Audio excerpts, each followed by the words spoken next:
मुझे होस्ट बनाइए। जी सर, ओ sorry.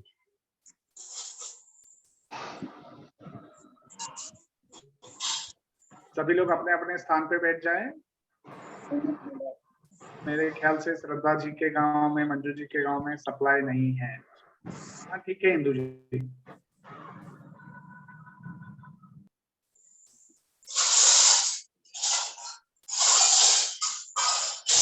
Done sir. धन्यवाद।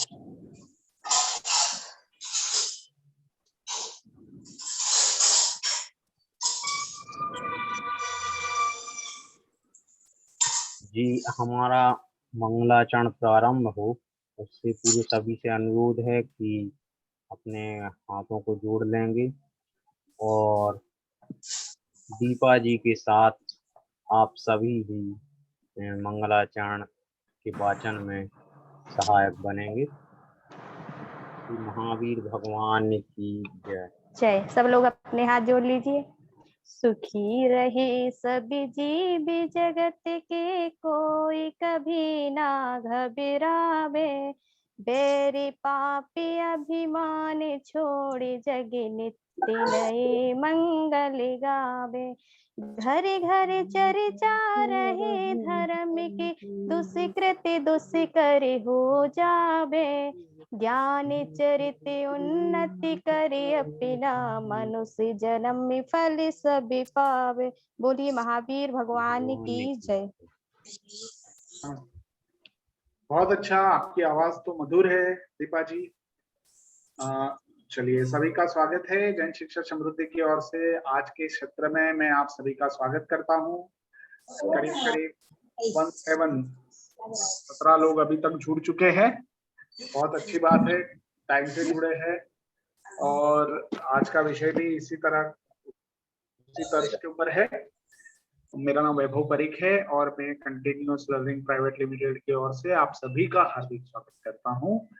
खास तो मैं आपको ये बता दूं कि मुझे पिछले वीक बहुत आनंद आया था आपके सारे परिवारजनों से मिलते हुए और काफी सारी खुशी की। जी, नेहा जैन बले अपने आप को अनम्यूट करें। मैं अभी अपनी स्क्रीन को स्टॉप कर रहा हूं।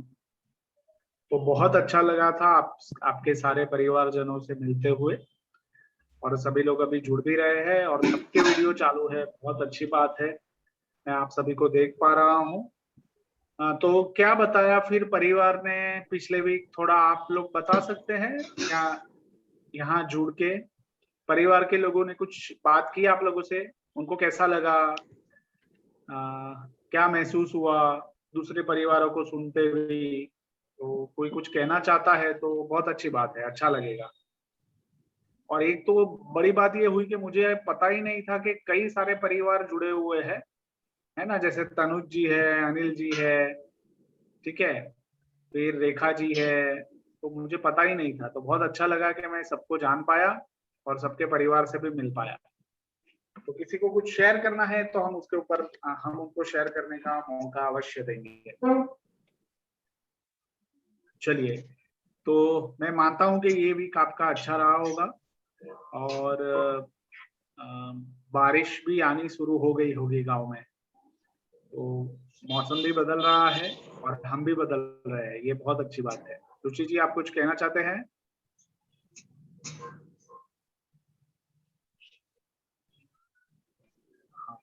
रुचि जी, आप कुछ कहना चाहते हैं? जी सर, गुड इवनिंग सभी से। सर अच्छा लग रहा है मतलब बारिश का मौसम है तो यहाँ ऐसा है कि कभी कभी नेटवर्क ही नहीं आते, तो ये प्रॉब्लम रहती है, मीटिंग अच्छे से अटेंड नहीं कर पाते। पर ठीक है, सबके हिसाब से मीटिंग का टाइम रखा गया।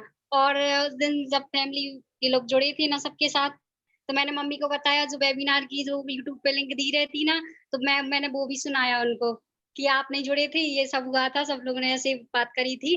तो उनको बहुत अच्छा लगा और उन्होंने मिस किया कि मतलब वो सब छोड़ दिया। तो सर बहुत अच्छा, वो बाद में बता रही थी कि हाँ इस तरीके सीखने का मौका मिल रहा, बात करने का मौका मिल रहा। अभी तो हम लोग ऐसे गांव में रहते, स्कूल भी पढ़ाते हैं, तो लोकल में ही सबसे बात होती है, बाहर के लोगों से कोई ज्यादा मिलना जुलना नहीं होता है, किसी से बात नहीं होती है। यहाँ तो ऐसा है कि सब लोग हैं तो अच्छा लगता है, सबसे कुछ ना कुछ सीखने को मिलता है।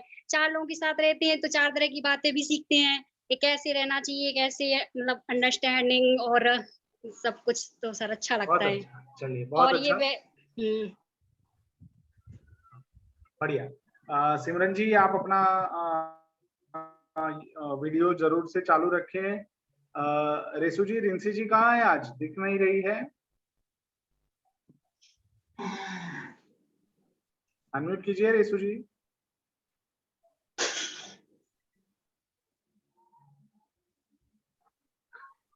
ठीक है, चलिए मैं आगे बढ़ता हूँ और हम आज के विषय के ऊपर बात करेंगे।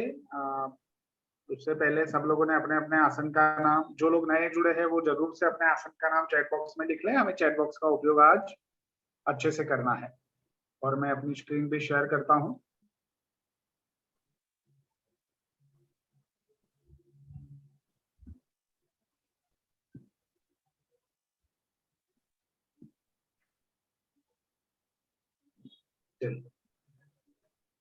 तो क्या समझ में आ रहा है, क्या दिख रहा है, ये जरा आप बताइए, चैट बॉक्स में लिखिए। ये चित्र से क्या समझ में आ रहा है, किस विषय के ऊपर हम बात करने वाले हैं?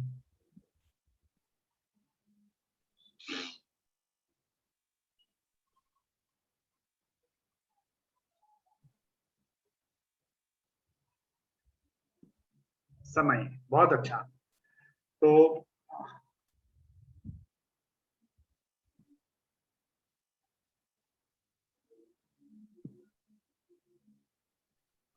बहुत अच्छा। तो जैन शिक्षा समृद्धि के द्वारा सुझाए हुए जो विषय है जिसके ऊपर हमें ज्यादा फोकस करना है, उसमें एक विषय है हमारा समय प्रबंधन। ठीक है, तो समय प्रबंधन के ऊपर हमने ऑलरेडी पिछली बार भी एक पूरा सत्र किया है और कई सारे लोगों ने अपनी बात भी उस पर रखी है। हाँ ऋषु जी बताइए, आप अनम्यूट हो जाइए।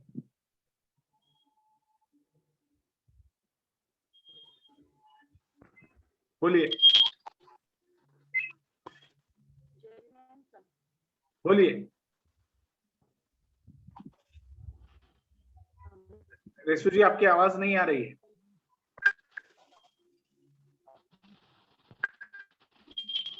मेरी आवाज सब सुन पा रहे हैं? यस और नो? जी सर, आपकी आवाज बराबर आ रही है। हाँ ऋषु जी, आप कुछ कहना चाहती हैं? चैट बॉक्स में लिख दीजिए, ऐसा कीजिए। आपकी आवाज नहीं आ रही है। ठीक है, धन्यवाद। चलिए बढ़िया। तो समय प्रबंधन एक ऐसा समय, एक ऐसी बात है ना कि जो जिसको हम कभी रोक नहीं सकते, है ना। ये बहता ही जाता है, बहता ही जाता है, अपना काम करता ही जाता है। तो हमें उसका उपयोग करना है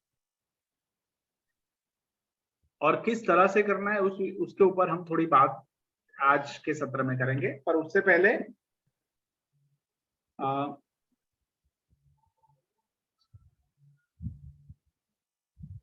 आपने सभी ने अपना अपना आसन का नाम लिखा है, अच्छी बात है। नियत कार्य में हमने पिछली बार एक अच्छी सी मूवी देखी थी, ठीक है ना। तो वो मूवी के बारे में मैं कुछ रिव्यूज आप लोगों के साथ लेना चाहूंगा, क्योंकि मूवीज, जो मूवी देखते हैं ना एजुकेशनल, उससे हम बहुत कुछ सीखते हैं। तो कौन बताएगा मूवी का मैसेज क्या है? चलिए, क्या मूवी में क्या देखा, क्या टच हुआ, क्या बात थी? और आप लोगों ने जो लिखा है वो तो मैं समझ ही सकता हूँ कि काफी संवेदना से लिखा है, पर मैं जरा आपसे सुनना चाहता हूँ कि आप क्या समझे। चलिए मैं प्रियंका जी को बोलता हूँ। प्रियंका जी, आपने मूवी देखी है ना? अनम्यूट कीजिए और बताइए। देखी है मैंने मूवी। प्रियंका जी आपकी आवाज नहीं आती, बोलिए। दिव्या जी आप अपने आप को म्यूट कर लीजिए।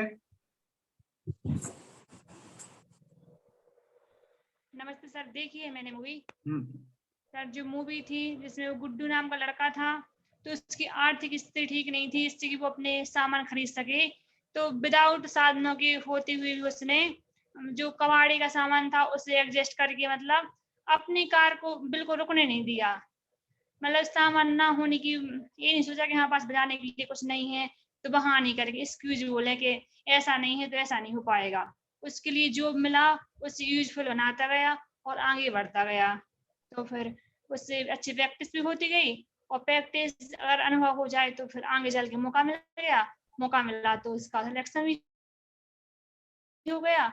और फिर लास्ट में वैसे ही था कि जो माधव नाम का लड़का था तो उसने अपनी भावनाओं को बीच में रख के मतलब हट गया। तो ओनली अपने लक्ष्य पे ध्यान दें, अदरवाइज भावनाओं को साइड में रखें। बहुत अच्छा, fantastic, बढ़िया। बहुत अच्छे से आपने एकदम छोटे से उसमें पूरा मूवी का ब्यौरा दिया, बहुत अच्छी बात है। और कौन बात करना चाहेगा मूवी के बारे में?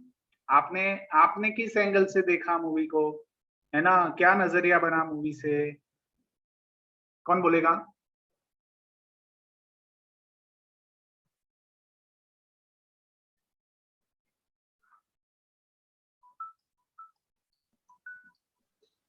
कौन बोलेगा? हाँ रुचि सर जी जी, बोलिए। नमस्ते। हाँ अनिल जी। हमें ऐसा महसूस हुआ है इस वीडियो देखने से, जो गुड्डू सबके ऊपर विश्वास कर रहा था। जैसे वो जो संगीत के यहाँ चाय देने जाता था, वहां उसने कहा हमें कुछ काम के लिए रख लीजिए। इस प्रकार का हमें इतना सरल स्वभावी और इतने जल्दी दूसरों पर विश्वास नहीं करना चाहिए। ओके। और एक दूसरी बात कि उसके पिताजी शराबी होते हुए भी उसने कितना कंसीडर किया, वो बिना परवाह किए या अपनी जिद पे रहते हुए अपना काम खुद करता रहा, मेहनत करता रहा। और उसने अपने संगीत में जहां भी उसको जो भी बर्तन मिला या कोई भी कबाड़ का सामान मिला, उसने वहां पर उस पर सीखने का कोशिश किया या खुश रहने की कोशिश की कि मैं कैसे आगे बढ़ सकता हूँ। उसका सही एक बात। लक्ष्य निर्धारित रहा। और जो बड़े लोग होते हैं उनको थोड़ा कंसीडर करना चाहिए। कोई बच्चा है तो उसको उस ढंग से डील करें कि वो नर्वस ना हो पाए, या इस ढंग से समझा दें कि वो अलग भी हो जाए और शांति से वो अपना बिना टेंशन के आगे बढ़ता रहे। बराबर, बहुत अच्छा अनिल जी। तो देखिए, खास जो बात है वो क्या है कि बच्चा जो होता है ना, हाँ पहले मैं रुचि जी से पूछ लेता हूँ। रुचि जी आप बोलिए, फिर बात करते हैं। जी सर, मैंने देखा संगठन में शक्ति होती है। मतलब अगर 4 लोग मिलके कोई काम कर रहे हैं तो वो बहुत अच्छी तरीके से कर सकते हैं, क्योंकि हर इंसान में एक अलग-अलग क्वालिटी होती है, और चारों अगर मिल जाए ना तो कोई उन्हें तोड़ नहीं सकता, मतलब आगे बढ़ने से कोई रोक नहीं सकता। बहुत से लोगों में ये रहता है, जलन की प्रवृत्ति रहती है कि हम आगे बढ़ें और ये आगे ना हो पाए। तो ये बिल्कुल नहीं होना चाहिए। अगर हाँ, खुद के अंदर काबिलियत है तो कोई पीछे कर ही नहीं सकता, ये खुद के अंदर होना चाहिए। और आगे कोई बढ़ रहा है तो उसके साथ हम भी आगे हो सकते हैं। ऐसी बात नहीं है कि वो आगे है, उसमें टैलेंट है तो हमें पीछे कर देगा वो। खुद की मतलब खुद की कोई चीज़ें चुरा के तो ले नहीं जाएगा तुम्हारा टैलेंट, कोई तुम्हारा तो तुमसे चुरा तो लेगा नहीं, जलन की प्रवृत्ति रख के। तो ऐसा नहीं करना चाहिए और साथ में मिल-जुल के कार्य करना करना चाहिए। और एक मतलब टैलेंट किसी का मोहताज नहीं होता है। किसी भी परिस्थिति में मैं कभी ऐसा नहीं कि जो अ, गरीब बच्चे हैं तो उन्हें उनमें कोई टैलेंट नहीं होता है या वो कुछ कर ही नहीं सकते हैं, तो ऐसा नहीं होना चाहिए। और जैसे मैंने देखा है कि अपने जो निजी स्कूल होते हैं ना, उनमें एडमिशन भी नहीं मिलता है ऐसे बच्चों को। तो हमें ऐसे बच्चों का टैलेंट देखना चाहिए, उनका बैकग्राउंड नहीं देखना चाहिए। बैकग्राउंड तो किसी का कुछ भी हो सकता है, लेकिन उस बच्चे में जो है क्वालिटी है ना, हमें उसे देखना चाहिए, उसे बढ़ावा देना चाहिए, ना कि उसके बैकग्राउंड की छानबीन करना चाहिए कि वो कैसा है, कहाँ से आया है, हम लेंगे कि नहीं लेंगे। तो ये बिल्कुल भी नहीं करना चाहिए, हमेशा बच्चों को प्रोत्साहित करना चाहिए। बच्चे देश का भविष्य होते हैं, वो बड़े होके कुछ भी बन सकते हैं, तो हमें उन्हें रोकना नहीं चाहिए। बहुत बस। अच्छा रुचि जी, बहुत बढ़िया। तो देखिए आप प्रियंका जी, अनिल जी और रुचि जी, आपने जो बात की वो बहुत पते की है, बहुत महत्वपूर्ण है। और एक चीज हमें ये भी ध्यान में रखनी है कि जब छोटा बच्चा होता है ना, अब जैसे कि आप लोगों ने भी महसूस किया होगा कि जो 5वीं 6ठी कक्षा के बच्चे होते हैं ना, 11-12 साल की उम्र तक होता है ना, तो वो बच्चा जल्दी से लोगों के ऊपर भरोसा करता है। लोग कहते हैं उनको वो मान लेता है। जैसे जैसे उसकी उम्र, अनुभव बढ़ता है, समझ बढ़ती है, तो फिर वो सोचने लगता है कि मुझे, उसका एक विवेक पैदा होता है और फिर वो तय करता है कि कौन अच्छा है, कौन बुरा है, किस पर भरोसा करना चाहिए, किस पर नहीं करना चाहिए। तो मूवी में ये माध्यम से दिखाया जरूर गया है। तो उससे ये सीखना भी जरूरी है कि बच्चे के पास एक सही और गलत के बीच का एक विवेक भी होना जरूरी है। पर कुछ एक चीजें ऐसी होती है कि जो अनुभव से ही हमें पता चलती है। और साथ में आपने एक चीज जो गौर की और जो रुचि जी ने भी अच्छे से बताई और बाकी लोगों ने भी अच्छे से बताई कि जो बच्चा होता है ना, कोई भी बच्चा, देखिए हम खुद, हमारी ही बात करें तो कुदरत ने हमें कम से कम एक बख्शिश के साथ तो धरती पे भेजा ही है। हम सबको अंदर एक एक बख्शिश दी है, और वो बख्शिश क्या है ना, कई बार हमें पूरी जिंदगी पता नहीं चलता है। तो हम कर सकते हैं कि भाई वो बख्शिश के रूप में कुदरत ने हमें क्या गिफ्ट दी है। जैसे कि अभी हमने पिछले सप्ताह ही हमने कई लोगों के हुनर के बारे में, शौक के बारे में जाना, और वो शौक के ऊपर अब नए जो भी अच्छे से डेवलपमेंट हो सकता है उसके ऊपर बात चल रही है कि ताकि बच्चों को भी उस तरह से गिफ्ट मिले कि उनके अंदर जो शौक है उनको एक मौका मिले। तो आपने अगर ये मूवी देखा तो जो गुड्डू है, वो गुड्डू का एक बचपन से नेचुरली इंस्टिंक्ट ऐसा था कि जो उसकी मम्मी और पापा के जिन से उसको उनको मिला था कि भाई उनको भी संगीत में बहुत रस था। और फिर जहां पे भी, मतलब उसकी नजर ही ऐसी बन गई थी कि जहां पे भी जो दिखता वो उसको संगीत की नजरों से ही दिखता। तो हो सकता है कि जो बच्चे हमारे सामने आते हैं तो उनको अगर हम ऑब्जर्व करते हैं ना कि भाई वो, चलो हम पढ़ाते नहीं है, तो जब बच्चे पढ़ते नहीं है तो करते क्या है, वो किस तरह की बातें करते हैं, उनका ध्यान कहाँ जाता है। हम हमारे परिवार के बच्चों को ले लें कि परिवार के बच्चों का क्या होता है, जब वो पढ़ते नहीं है तो क्या करते हैं, उनका ध्यान कहाँ रहता है, कौन सी प्रवृत्ति में लगे रहते हैं। तो हम उससे भी कई बार पता कर सकते हैं कि उनकी रुचि किस तरफ है, किस विषय में है, वो क्या सीखना चाहते हैं, वो क्या बात जो है वो एंजॉय करते हैं। तो ये एक मूवी से हम बहुत अच्छे से सीख सकते हैं। और जैसे मैंने बताया कि हम सबको बख्शिश दी है, इसी तरह सारे बच्चे जो हमारे क्लास में पढ़ते हैं, कुदरत ने, ईश्वर ने उनको बख्शिश दे के ही भेजा है। तो हो सकता है कि हम भी एक ऐसा प्लेटफॉर्म बनाए अपनी क्लासरूम में, अपनी विद्यालय में, कि जहाँ पे बच्चों के शौक को, उनके हुनर को पहचाना जाए और इस तरह से उनको मौके दिए जाए। तो ये एक था। और संबंधों के ऊपर भी बहुत अच्छे से ये मूवी था, और आप सबने उसके ऊपर भी काफी अच्छा लिखा है। काफी संवेदना से आपने वो देखा है पार्ट, मैंने भी देखा। मुझे भी वो मूवी बहुत अच्छा लगा। और इस, राकेश जी अपने आप को म्यूट कर लीजिए। इस तरह के जो मूवी होते हैं, इस तरह के जो मूवी होते हैं ना, ये मूवी हमें बहुत कुछ सिखाते हैं। मतलब हमें मानव व्यवहार के बारे में, मानव की भावनाओं के बारे में, बच्चे और पिता के संबंध के बारे में, माता पिता के संबंध के बारे में, एक समाज के साथ संबंध के बारे में, अपने अंदर के हुनर के बारे में बहुत कुछ सीखने को मिलता है। और आप लोगों ने जो लिखा है वो भी काबिले तारीफ है। मैं जरूर उसकी छोटी छोटी नोट्स बना के आप लोगों के साथ शेयर करूंगा। मुझे हमेशा ऐसा लगता है कि आप जितना गौर से मूवी देखते हैं, जितने अच्छे से मूवी देखते हैं और आपका नजरिया रखते हैं, उससे हम बहुत कुछ सीखते हैं। तो बहुत बहुत धन्यवाद। और मुझे अच्छा लग रहा है कि आप लोगों ने ये मूवी के बारे में अपने रिव्यूज शेयर किए। चलिए हम आगे बढ़ते हैं। मैं अपनी स्क्रीन आप लोगों को शेयर करता हूं, है ना। अच्छा, मैं इसके ऊपर शेयर करूं उससे पहले मुझे कुछ एक बात आप लोगों से करनी है। सॉरी, मैं स्क्रीन वापस शेयर करता हूं। और एक स्क्रीन जो है, सभी लोग देख पा रहे हैं? ये स्क्रीन देख पा रहे हैं सभी लोग?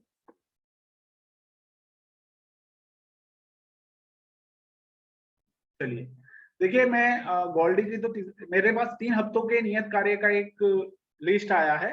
तो मुझे पहले 2 वीक में तो बहुत अच्छा काम हुआ है। फिर भी साक्षी जैन जी जो है ना, वो उनका नियत कार्य एकदम कम हो गया है। पता नहीं वो नियत कार्य कर रहे हैं, नहीं कर रहे हैं, क्या हुआ है। तो साक्षी जी, आपको इसके बारे में थोड़ी बात करनी पड़ेगी, ध्यान रखना पड़ेगा। आपको कोई दिक्कत आ रही है तो आप नीरज जी से, संगीत जी से बात कर सकते हैं, ठीक है। तनुज जी आपका भी 7 दिन की जगह 4-4 दिन और इस तरह से होता है। मैं जिन लोगों का 6 और 7 होता है ना, उनको भी कंप्लीट करना है, 5 और 6 होता है उनको भी कंप्लीट करना है कि वो 7 दिन में समय थोड़ा रोज निकाल ले अपने लिए, चाहे वो मूवी का नियत कार्य हो, चाहे कोई एक्टिविटी का नियत कार्य हो। ये बहुत जरूरी है क्योंकि आपकी जो अटेंडेंस है वो इसी तरह से देखी जाती है और हमने उसके ऊपर ही आपको आगे आने वाले सत्र में जो भी सर्टिफिकेशन और वो होने वाला है, तो नियत कार्य के ऊपर भी उसका ध्यान रखा जाएगा सर्टिफिकेट देते समय। तो आपको ये चीज हमेशा ध्यान में रखनी है। जो लोग नियत कार्य रेगुलर कर रहे हैं उनको तो मुझे कुछ कहना नहीं है, पर जो लोग नहीं कर रहे, पिछली बार रुचि जी ने शुरुआत की कि भाई सबको रिमाइंडर दिया जाए कि भाई अपने अपने नियत कार्य किए जाए। और इस बार मैं देख पा रहा हूं कि जैसे ही रेसू जी ने वो जिम्मेदारी संभाली है कि जो भी एब्सेंट रहेगा उसको क्रिएटिव पनिशमेंट मिलेगी, तो मेरे ख्याल से आज सब लोग हाजिर है, सिर्फ भारती खरे जी आज हाजिर नहीं है। तो ये मैं देख पा रहा हूँ, तो ये एक अच्छी बात हुई है कि हम सब लोग हाजिर हैं।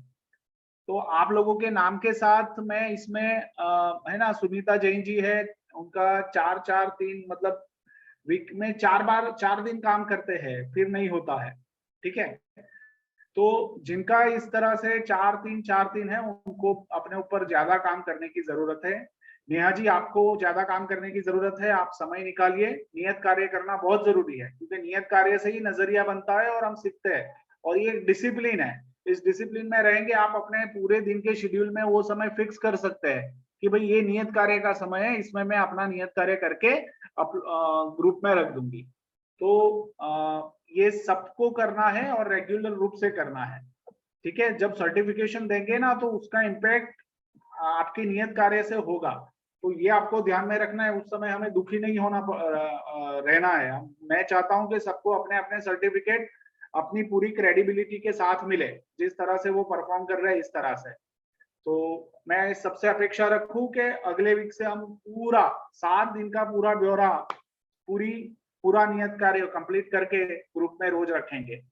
यस और नो आप मुझे चैट बॉक्स में बता सकते हैं, ठीक है। रूबी जी, रिंसी जी, दीपा जी, मंजू जी, ओके, मैं रिप्लाई पढ़ पा रहा हूँ। प्रियंका जी, साक्षी जी, श्रद्धा जी, साक्षी जी आपको ज्यादा ध्यान रखने की जरूरत है। रुचि जी, इंदु जी, नेहा जी, ठीक है।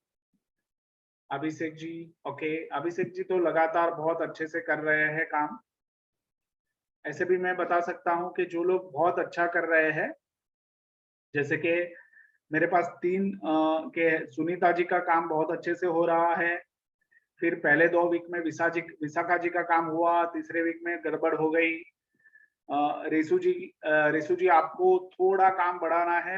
5-4-4 है आपका, 5-6-6-6-7 यही होना चाहिए और पूरा साथ ही हो, ये ज्यादा हमें ध्यान में रखना है। सिमरन जी आपने पिछले तीसरे वीक में कुछ काम नहीं किया है, तो ये आपको आपको अपने ऊपर काम करने की जरूरत है, ठीक है। अर्चना जी आपको भी काम करने की जरूरत है। तनुज जी को भी काम करने की बहुत जरूरत है। आरती जी आपको भी काम करने की बहुत जरूरत है, ठीक है। अभिषेक जी बहुत बढ़िया।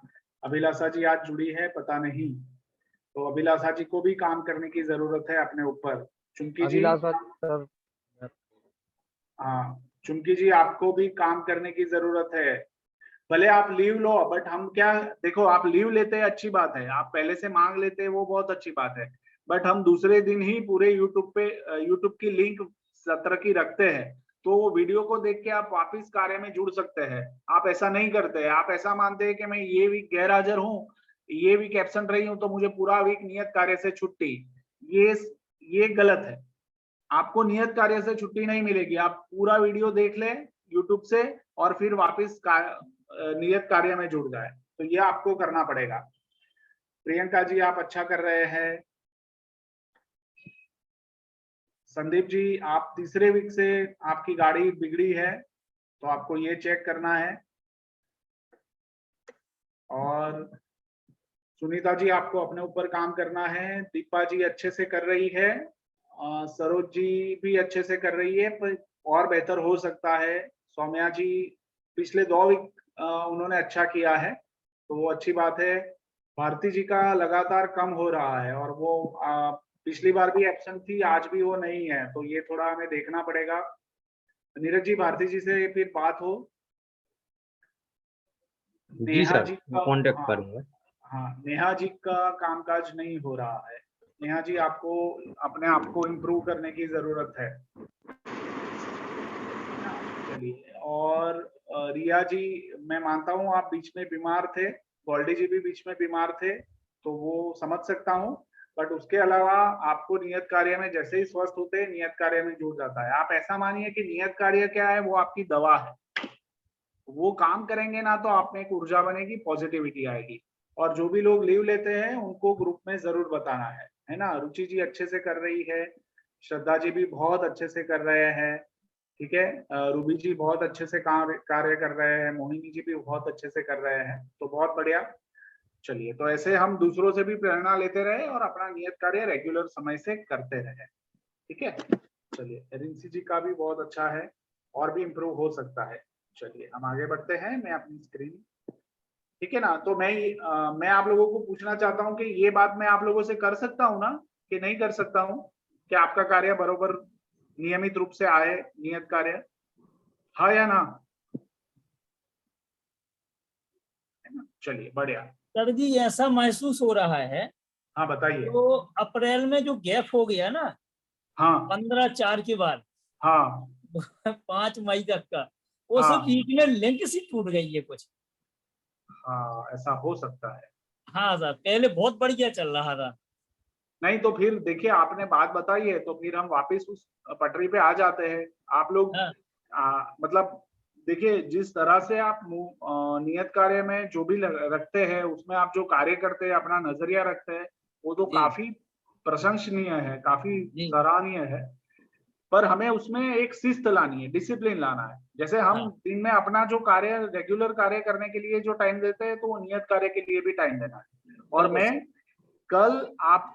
कल से आपको मैं कुछ और नियत कार्य भी देने वाला हूँ, तो जी क्या है कि वो भी आपको और बेहतर बनाने में उपयोगी रहे, ठीक है। जी सर। चलिए, बढ़िया। तो बहुत अच्छा लगा कि,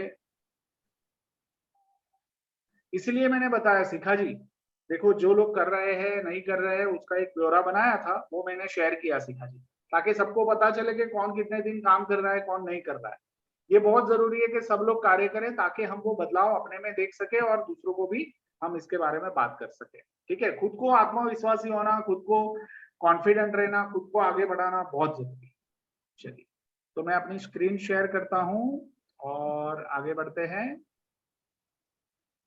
तो नियत कार्य के साथ साथ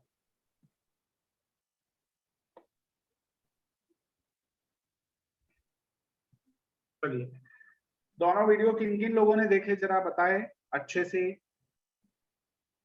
फटाफट। दीपा जी ने देखा है, प्रियंका जी ने देखा है, आप अपने हैंड रेज करें।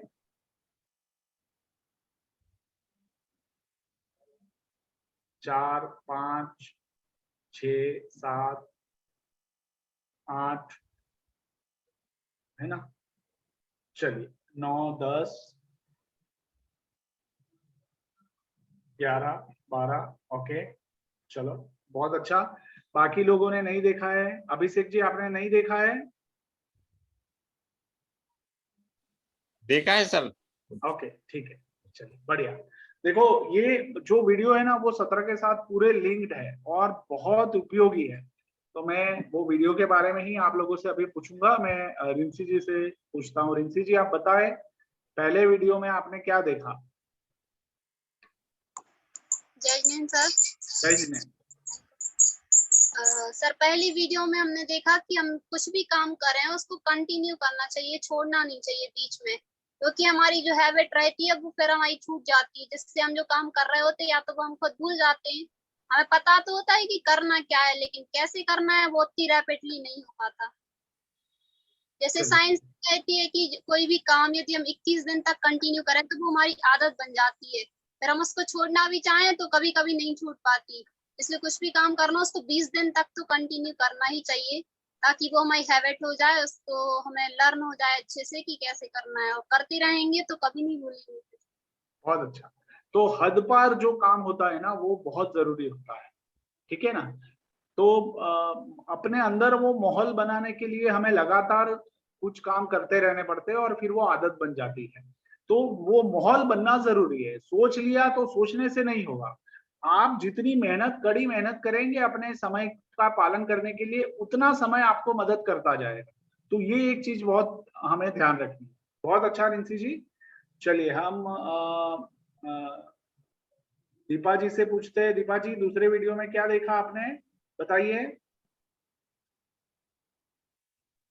नमस्ते सर।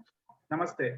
सर वो जो दूसरी वीडियो थी वो थी एलोन मास्क के बारे में, उनके काम मैनेजमेंट के बारे में, कि वो कैसे अपना रूटीन रखते हैं, कि इतना बिजी होने के बाद भी वो अपने 4 दिन, अपनी सप्ताह में 4 दिन अपनी फैमिली को देते थे, और पूरे दिन में 1 घंटा अपने लिए योगा और एक्सरसाइज के लिए देते। तो हमें भी यही करना चाहिए कि बिजी तो सब लोग होते हैं, लेकिन सबसे ज्यादा जरूरी है उसमें हमें अपनी फैमिली को समय देना और खुद के लिए समय देना। तो सर ये दूसरी वीडियो में टाइम मैनेजमेंट बताए कि कैसे हम घर वालों को समय दें और खुद के लिए समय दें। चलिए बहुत अच्छा। तनुज जी आप बताएं, आपने क्या देखा दूसरे वीडियो में।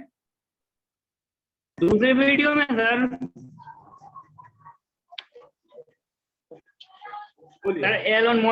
एलन मास्क की सर पहली दूसरी वीडियो।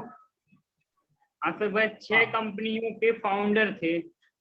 ओके। और सर भाई हॉबी तथा एक्सरसाइज के लिए टाइम निकालते थे और फैमिली के लिए भी निकालते थे। और सर भाई दिन में 2-3 टास्क रखते थे और ओवरवेल्म्ड ना फील करते थे सर। चलिए बहुत अच्छा। देखिए एलोन मस्क का अगर आपने वो वीडियो देखा है तो उसमें बहुत अच्छी बात आप दोनों ने बताई, तनुज जी और दीपा जी ने। आप कोई एक इम्पोर्टेंट बात उसमें जो भी बताया है एलोन मस्क के बारे में, एक इम्पोर्टेंट बात आप बता सकते हैं जो आपके ध्यान में आई हो समय को ध्यान में रखते हुए? कौन बताएगा? डेली शेड्यूल, मतलब वो एक दिनचर्या बना के रखती थी कि कितने टाइम में उनको क्या करना है। अब वो तो इतनी बिजी सक्सेसफुल इंसान थे और उनके पास तो काम भी बहुत था और मतलब खुद के लिए भी टाइम निकालना था। तो वो एक टाइम फिक्स कर रही थी कितने टाइम में उनको क्या करना है।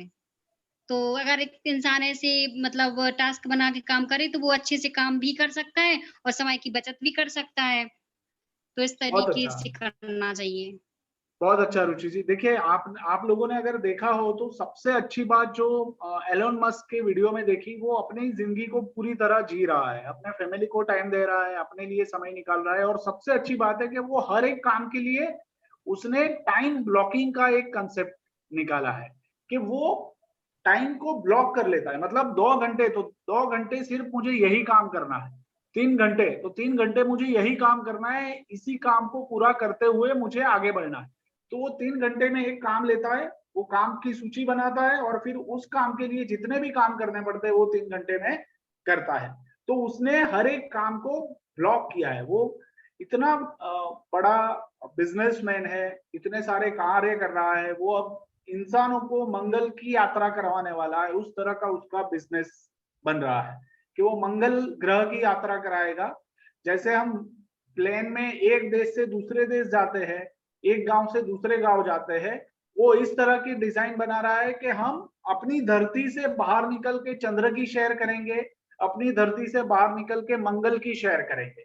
तो वो उस तरह के कार्य क्रियाकलापों में अभी अपनी जिंदगी का समय दे रहा है। तो हमें समझना ये है कि ये जो टाइम ब्लॉक है, वो टाइम ब्लॉक कॉन्सेप्ट का उपयोग वो इतना बढ़िया से करता है कि उसके सारे काम अच्छे से हो रहे हैं। तो हम उनसे ये जरूर सीख सकते हैं। अगर आपने ये वीडियो देखा है तो फिर ये सत्र के बाद कल सुबह वापस देखिएगा और उसके हिसाब से आप अपने टाइम के ऊपर काम करने का प्रयास कीजिएगा, ठीक है। तो दोनों वीडियो बहुत उपयोगी है। पहला वीडियो अगर हम देखें तो उसमें खास ये बताया गया है कि भाई हम कोई भी काम हाथ में लें तो वो काम करने की गति कुछ एक समय तक बनाए रखें ताकि वो हमारी आदत में परिवर्तित हो जाए, ठीक है। चलिए बढ़िया। तो मैं आप सभी को अपनी स्क्रीन शेयर कर रहा हूं और हम आगे बढ़ते हैं। और ये वीडियो सारे हमारे जीवन के लिए बहुत उपयोगी है, उससे हम बहुत कुछ सीख सकते हैं। चलिए, तो कितने लोग भ्रामरी प्राणायाम नियमित रूप से कर रहे हैं, जरा मुझे चैट बॉक्स में लिख के बताइए। और जिन जिन लोगों ने हैंड रेज किया है वो हैंड रेज बंद कर लें, उसको रिमूव कर लें। जिन लोगों ने हाथ खड़ा किया है वो चैट बॉक्स रिएक्शन बॉक्स में जाके हाथ को निकाल लें। चलिए, चैट बॉक्स में बताइए कितने लोग नियमित रूप से भ्रामरी प्राणायाम कर रहे हैं।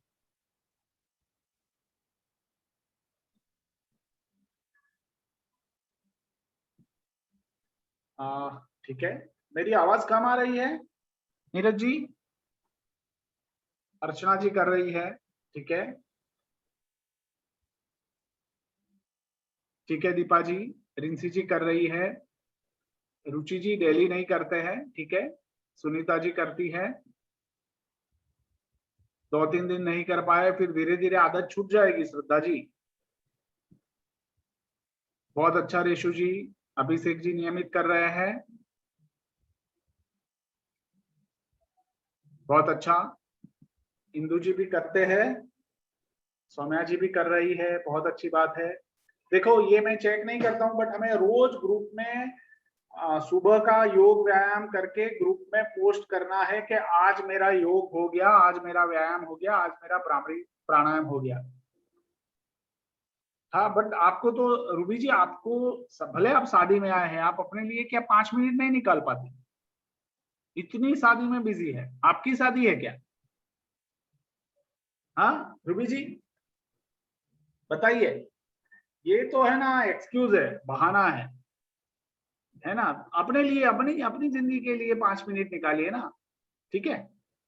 चलिए, हाँ, तो बाकी सभी लोग जिन लोगों ने नहीं किया है उनको करना है, ठीक है। तो आज सभी को भ्रामरी प्राणायाम आपके ग्रुप में से ही कोई करवाएगा। कौन करवाएगा? जल्दी से हैंड रेज करें। जो लोग करते हैं उसी में से कोई करवाएगा। कौन करवाएगा? क्योंकि फिर क्लास में बच्चों को भी करवाना है। अगर बच्चों का ध्यान बढ़ाना है, बच्चों की याद शक्ति को बढ़ाना है, बच्चों का फोकस बढ़ाना है, बच्चों को आत्मविश्वास दिलाना है, ठीक है, बच्चों को मन की शांति का एहसास करवाना है, तो हमें उनको भ्रामरी प्राणायाम तो करवाना ही पड़ेगा। तो आप में से कौन करवाएगा? अभी जो लोग रेगुलर नियमित रूप से कर रहे हैं वो लोग करवाएंगे। चलिए, हैंड रेज करें अपना, मैं नाम नहीं बोलूंगा। अब ये स्वाभाविक रूप से है ना, हम खुद तय करें कि भाई मैं बताऊंगी या मैं कराऊंगा। चलिए, हो सकता है छोटी मोटी भूल हो सकती है तो वो मैं करेक्ट कर लूंगा, बट आप ऐसी चिंता मत कीजिए। चलिए, कौन करवाएगा फटाफट? देखिए, सब लोग सिर्फ लिखते हैं कि मैं करती हूँ, है ना, करवाने का कॉन्फिडेंस नहीं है। कैसे चलेगा? देखो, सिखाने से ही तो हम ज्यादा सीखते हैं ना। तो अभी आपको सिखाना है। चलो, कौन करवाएगा? मैं रेडी हूं करने के लिए। मैंने तो अपनी दोनों तर्जनी तैयार रखी है। कौन करवाएगा बताओ?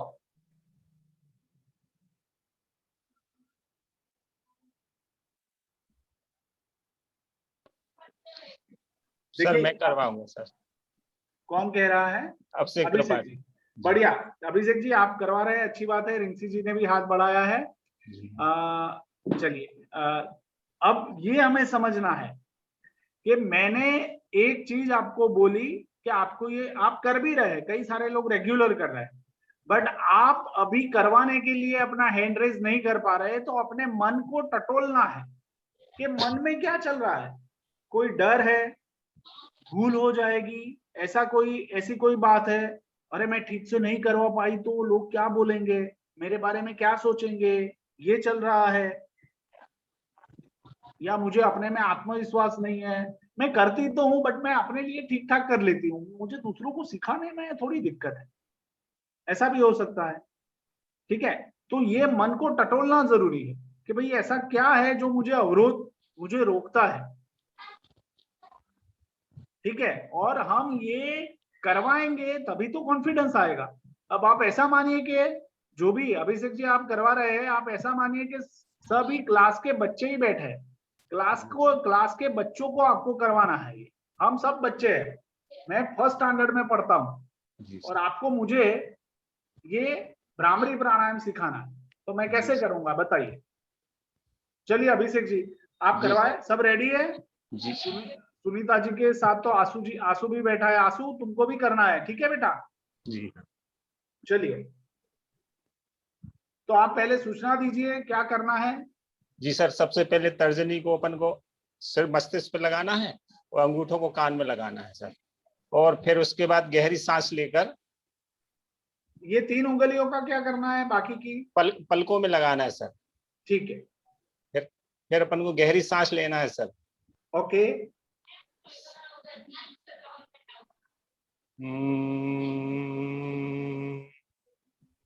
करना क्या है गहरी सांस लेते हुए?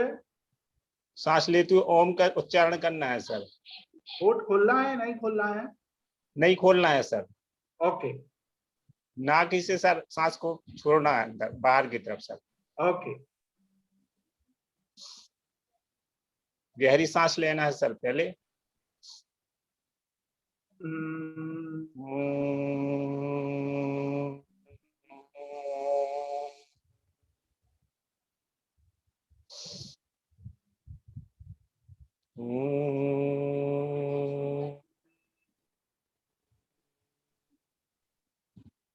अब सर हाथ को पलक निकालना है, मलना है सर उसको। मलने के बाद पलकों में लगा लेना सर, माथे पलके में। ठीक है, थैंक यू। कितनी बार करवाना है सर 5 बार करवाना है सर। आपने तो एक ही बार करवाया। 3 बार करवाया सर। 3 बार करवाया जी सर। ओके ठीक है। तो अभिषेक जी के बारे में आप सभी का क्या अभिप्राय है बताइए, चैट बॉक्स में लिखिए अभिषेक जी ने कैसा करवाया।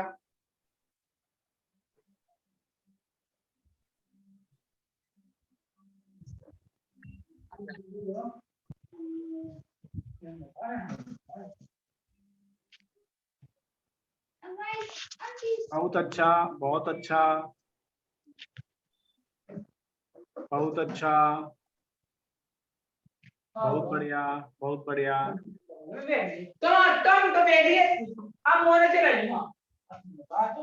रश्मि जी अपने आप को म्यूट कर लीजिए।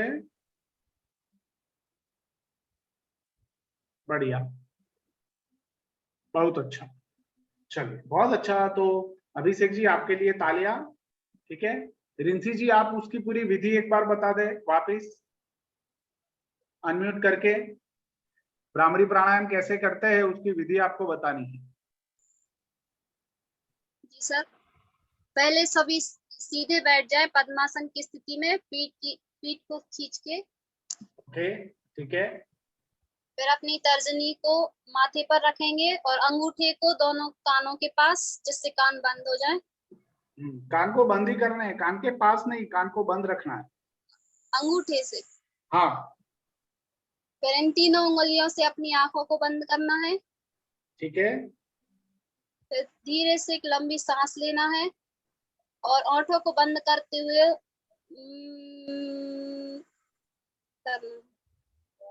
ओम का उच्चारण करना। चलिए मैं देख रहा हूँ सब कर रहे हैं नहीं कर रहे हैं।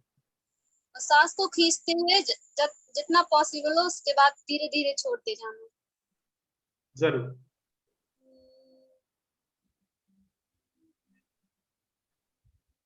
फिर हाथों को मलना है, थोड़ा गर्म करके आंखों पे लगाना है। चलिए बहुत अच्छा। तो आप लोग मुझे ये बताएं कि भ्रामरी प्राणायाम के फायदे क्या है। आप लोगों को चैट बॉक्स में लिखना है क्या क्या फायदे है भ्रामरी प्राणायाम में। सब लोग अपनी अपनी तरह से एक एक फायदे के बारे में लिख सकते हैं, जो भी आपको महसूस होता है वो फायदा आपको लिखना है जल्दी से, बहुत जरूरी है ये। अपने लक्ष्य को पूरा करने के लिए आंखों के लिए लाभदायक है, बहुत अच्छा, मन को शांति मिलती है, मन शांत रहता है, बहुत अच्छा। ठीक है,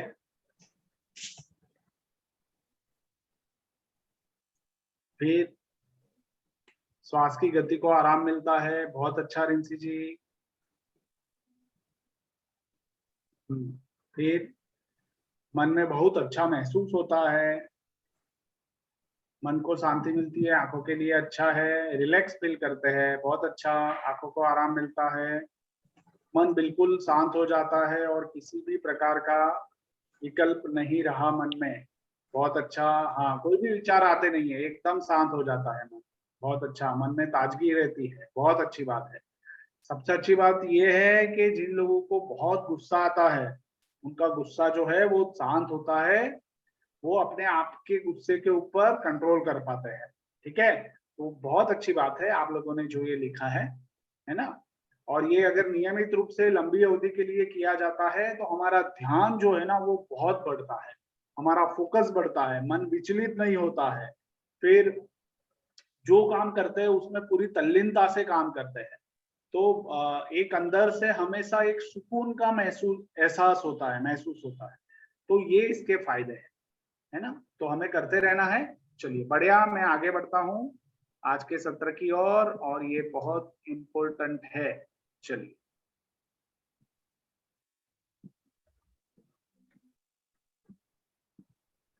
फीडबैक आप लोगों ने जो भेजे थे उसमें हमें जो जो डिस्कस करना था वो हमने कर लिया है, और जो भी इम्पोर्टेंट बात है वो आपको मतलब जो भी बदलाव आ रहे हैं वो आपको सूचित किए जाएंगे। तो अभी हम फीडबैक के ऊपर बात नहीं करते, हम सीधे समय प्रबंधन की बात करते हैं। तो आपके हिसाब से समय प्रबंधन क्या है? जल्दी से चैट बॉक्स में लिखें, what do you mean by समय प्रबंधन, क्या समझते हैं?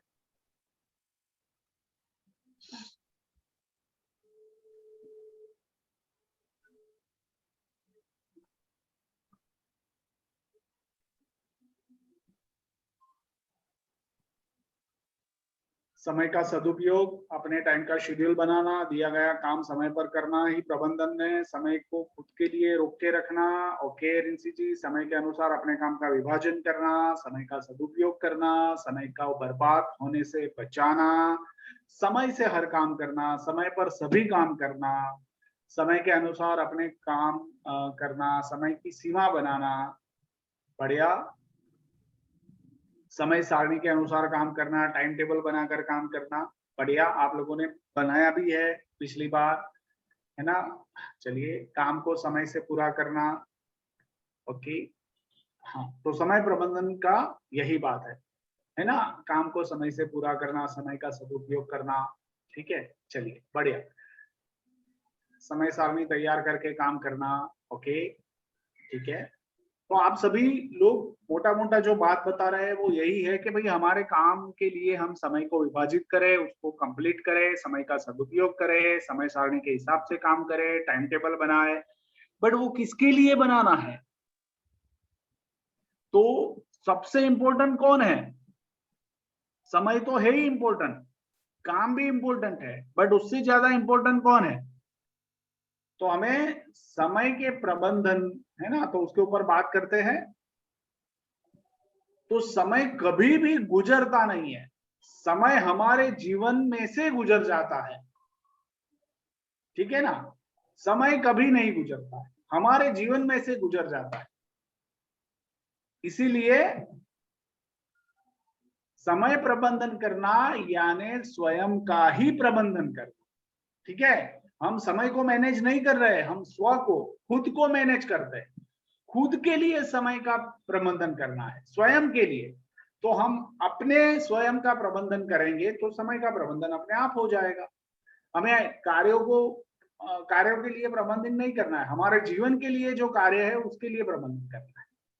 तो होता क्या है कि हम देखते हैं कि समय जो है वो बहता ही चला जाता है, और आपके सामने, आपके गांव में आसपास ऐसे कई लोग उदाहरण के रूप में आपको देखने को मिलेंगे कि जिन्होंने समय का उपयोग नहीं किया है, उनमें पूरी संभावना होने के बावजूद समय का उपयोग नहीं किया और वो वहीं के वहीं ठहर गए हैं, वो वहीं के वहीं रुक गए हैं और एक सीधी सादी जिंदगी इन द सेंस के वो अपनी जिंदगी में जो कुछ हासिल करना चाहते थे वो अब नहीं कर पा रहे हैं क्योंकि उन्होंने समय का प्रबंधन नहीं किया है, स्वयं को समय के साथ जोड़ा नहीं। तो ये बहुत इंपॉर्टेंट है कि समय प्रबंधन माने स्वयं का प्रबंधन। आगे बढ़ते हैं। समय प्रबंधन क्यों जरूरी है तो वो भी आप लोगों ने बताया है कि समय प्रबंधन बहुत सारे कार्यों के लिए जरूरी है, तो हम वो भी देखते हैं कि समय प्रबंधन करना यानी जीवन की हर घटनाओं को अवसर में बदल लेना। आग लगने पर कुआं खोदने नहीं जाना बल्कि पहले से ही एहतियाती उपाय करना। तो ये हमने पहले भी देखा है कि कई बार क्या होता है कि चीजों का आयोजन नहीं होता है तो फिर हमें अंत में भागना पड़ता है, गाड़ी में पेट्रोल भरवाना रह गया, फिर गाड़ी को खींच के ले जाना पड़ता है, घर से समय पे नहीं निकले तो फिर बस पकड़ने के लिए दौड़ते हुए जाना पड़ता है, ठीक है, टेंशन भी बढ़ जाता है, घर से उतावल है ना, जल्दी से निकल गए, हेलमेट पहनना रह गया, ट्रैफिक पुलिस ने पकड़ लिया, पैसे भी देना पड़ता है। गांव में ऐसा शायद नहीं होता होगा बट एक्सीडेंट की संभावना रहती है। समय तो सबके पास है बट हम लेट से करते हैं तो सब कुछ लेट होता जाता है, उसमें उतावल भी आ जाती है ना, जल्दी आ जाती है। तो जल्दी जब करने जाते हैं तो कई बार उसमें ध्यान नहीं रहता है, चूक हो जाती है और उसके परिणाम भी हमें भुगतने पड़ते हैं। तो हर घटना को अवसर में बदलना मतलब समय प्रबंधन करना। तो आप देख सकते हैं कोई भी व्यक्ति अगर जो भी आप जिनको भी आप सफल या सार्थक जीवन के रूप में मानते हो ना, तो वो हर एक चीज के लिए पहले से प्लान करता है। ऐसा नहीं कि वो ऐसे ही कर देगा, वो पूरा प्लान करेगा। अब जैसे कि हम अपने देश की बात करें कि भाई अभी ऐसा है कि 2024 तक हर घर में हर घर नल है ना, हर घर जल हर घर नल, ऐसी एक योजना भारत सरकार ने बनाई है। तो ऐसा नहीं है कि उन्होंने बोल दिया है कि हो जाएगा, वो पूरा प्लानिंग 2018 से शुरू किया है। 2018 से शुरू करते करते करते अब वो हर एक राज्यों में काम कर रहे हैं और छोटी सी छोटी प्लानिंग करते हुए हर एक घर में आप देख सकते हैं कि एक आदमी दिल्ली में बैठा है और वो आपके बिहार के कोई गांव में जाके वहां पे नल की व्यवस्था हो रही है, वो काम वो करवा रहा है। तो वो ऐसे नहीं होता है, वो पूरा प्लान होता है। वो देख लेते हैं कि कितने सालों में ये काम कंप्लीट होगा और कैसे होगा, कितने लोगों की जरूरत पड़ेगी, किस एजेंसी को रखा जाएगा, किस तरह से उनके साथ बातें की जाएगी और किस तरह के काम वो हमें देंगे। तो वो सब बातें होती है, प्लान होता है। तो हर घटना को अवसर में बदलना मतलब कि पहले से प्लान करके रखना, ठीक है, कोई भी काम उतावल से नहीं करना। तो ये एक बात है। इसलिए समय प्रबंधन के साथ मनुष्य समस्या केंद्रित नहीं बल्कि अवसर केंद्रित बनता है। तो अब ये थोड़ा समझने की जरूरत है कि समस्या केंद्रित क्या और अवसर केंद्रित क्या। कि जो लोग प्लान नहीं करते हैं, जो लोग समय का उपयोग नहीं करते हैं, वो हर बार बार कोई किसी ना किसी समस्या से जूझते रहते हैं और जूझते रहने के कारण क्या होता है कि उनका जो पूरा व्यवहार होता है, जो उनका पूरा जीवन को देखने का नजरिया होता है, वो भी समस्याग्रस्त रहता है। वो परेशान रहते हैं, हड़बड़ी में रहते हैं और वो अपने काम से खुश नहीं रहते हैं। मतलब हमेशा कुछ ना कुछ करने का, दौड़ने का, भागने का, कहीं ना कहीं व्यस्त रहते हैं। जो इंसान ऐसा कहता है ना कि मैं बहुत बिजी हूँ, मैं आपका काम नहीं करूंगा, तो मान लीजिए कि वो अपने समय का प्रबंधन नहीं कर पा रहा है। मतलब उसको आवश्यकता है कि वो समय प्रबंधन करे, उसको सीखने की जरूरत है। जो भी दुनिया में हर एक व्यक्ति को सिर्फ 24 घंटे ही मिलते हैं और वो 24 घंटे में अपना आयोजन करता है, ठीक है।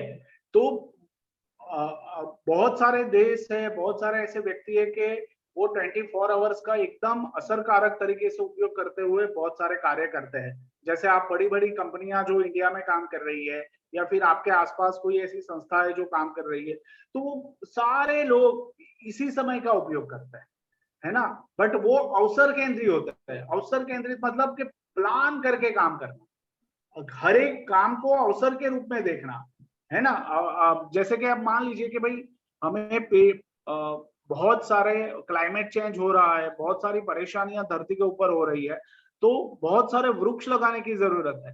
तो कोई एक व्यक्ति नहीं करेगा और एक व्यक्ति रोज 100 वृक्ष लगा भी नहीं पाएगा, बट वो इस तरह से लोगों को जोड़ेंगे कि ये धरती के लिए समस्या है तो उसको अवसर में कैसे केंद्रित किया जाए।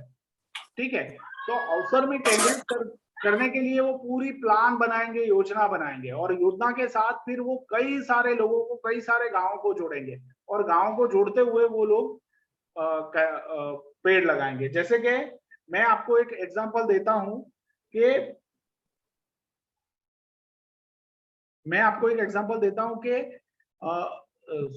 साउथ इंडिया में दक्षिण भारत में एक संस्था है ईशा फाउंडेशन।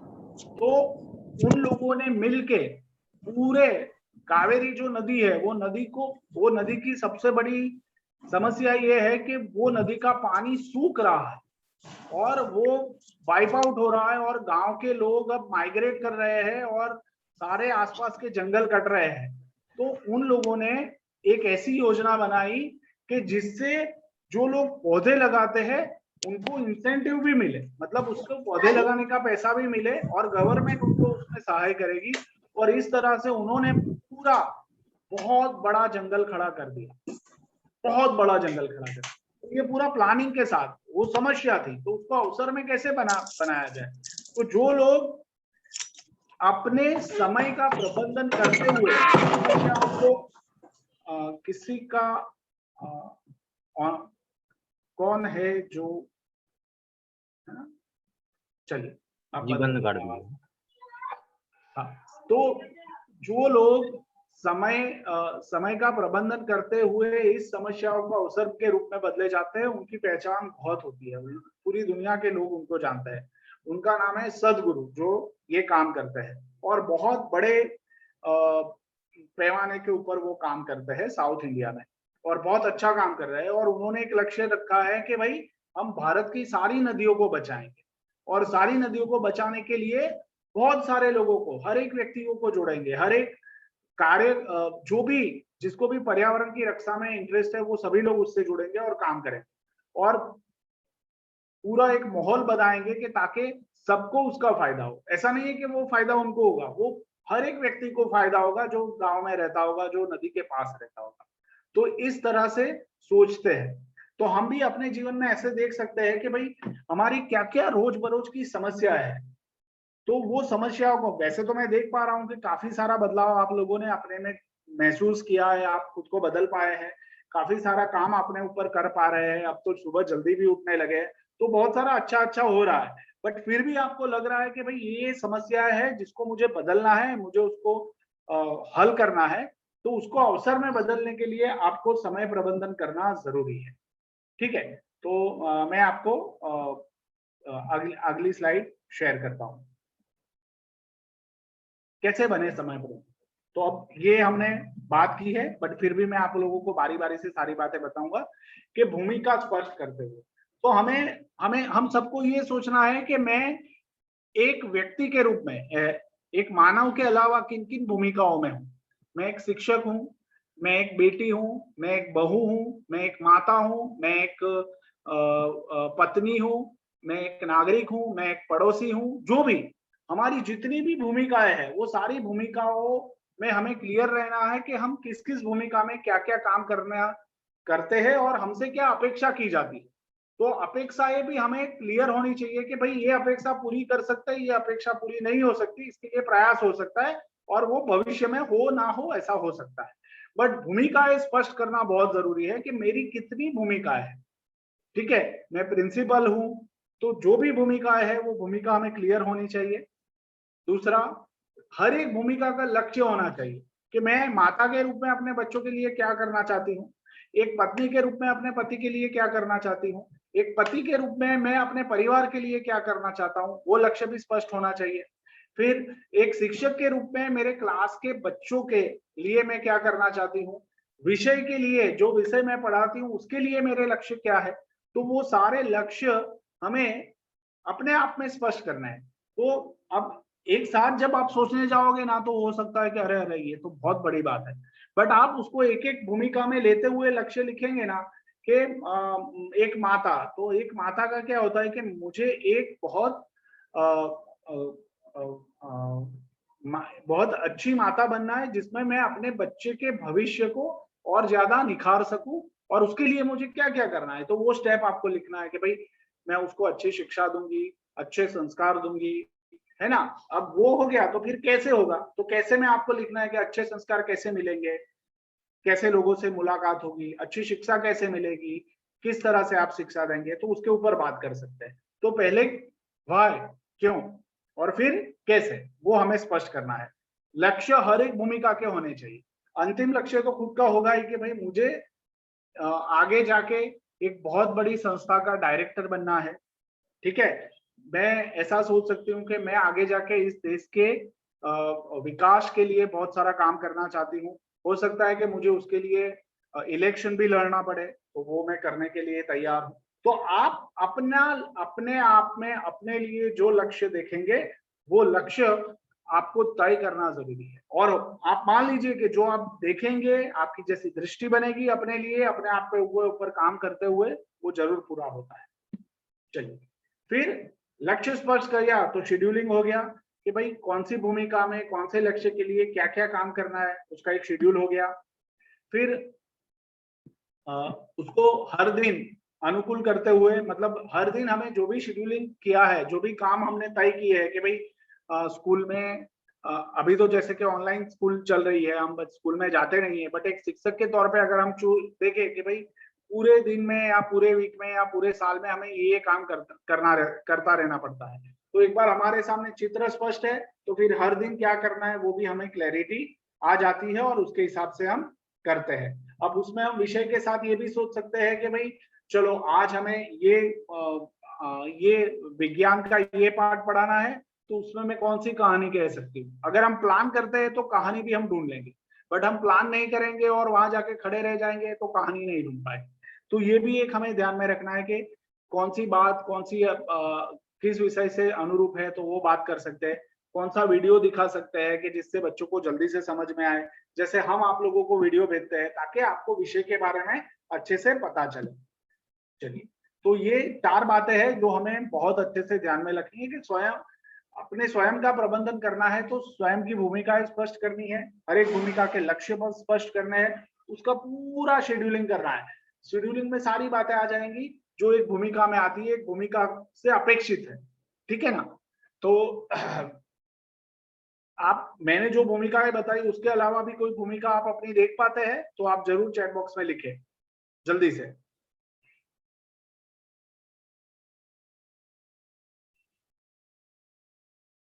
चलिए, मैंने क्या क्या भूमिका बताई वो आप चैट बॉक्स में लिखिए।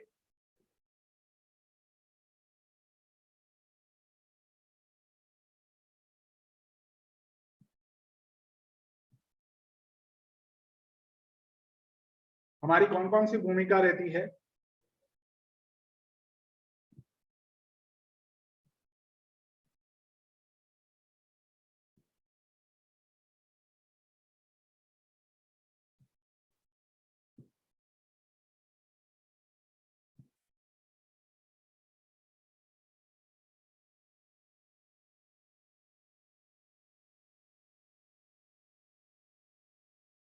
शिक्षक के रूप में,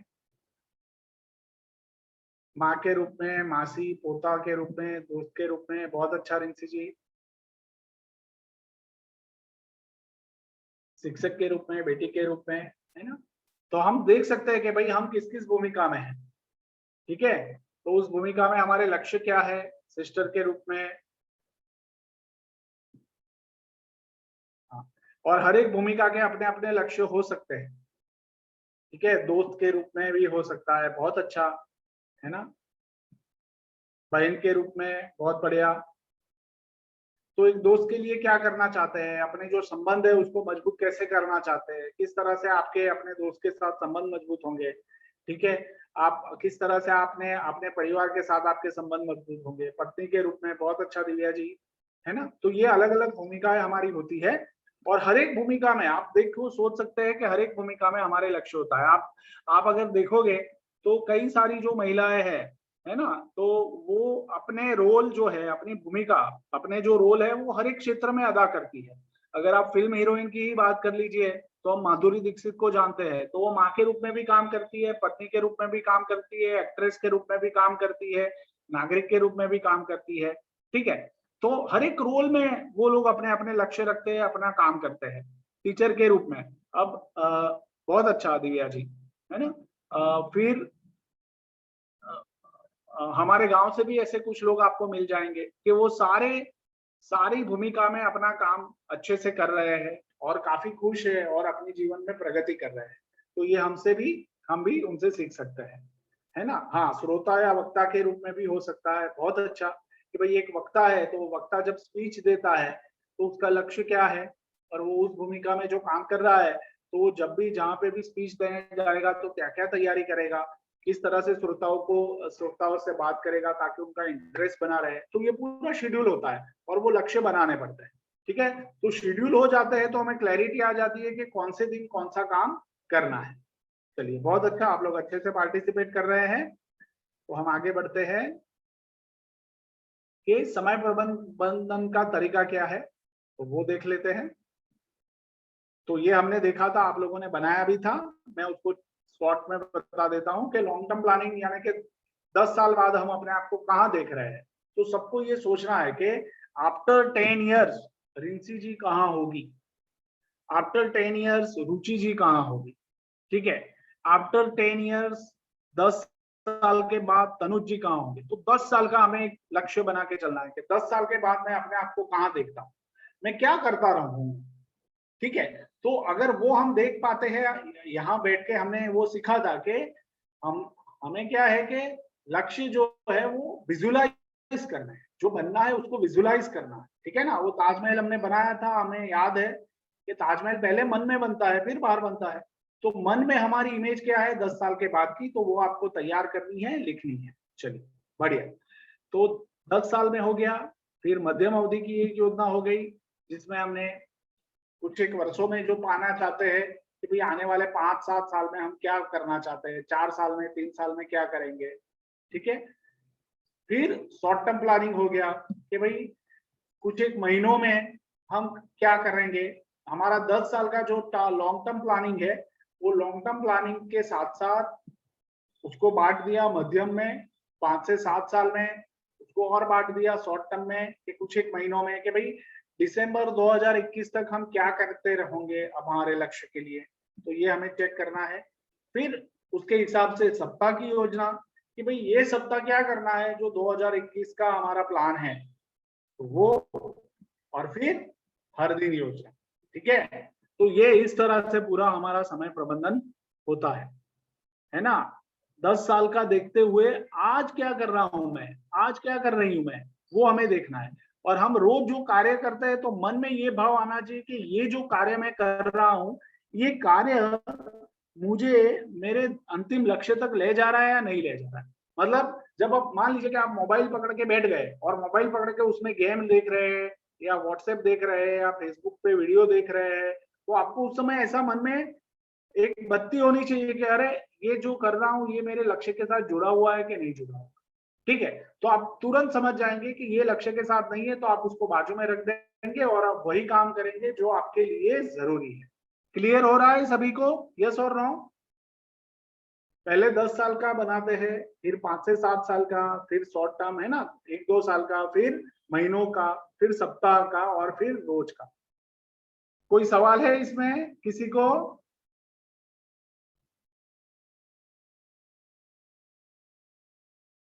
हाँ, आप अपने सवाल पूछ सकते हैं। क्लियर हो रहा है ना सभी को?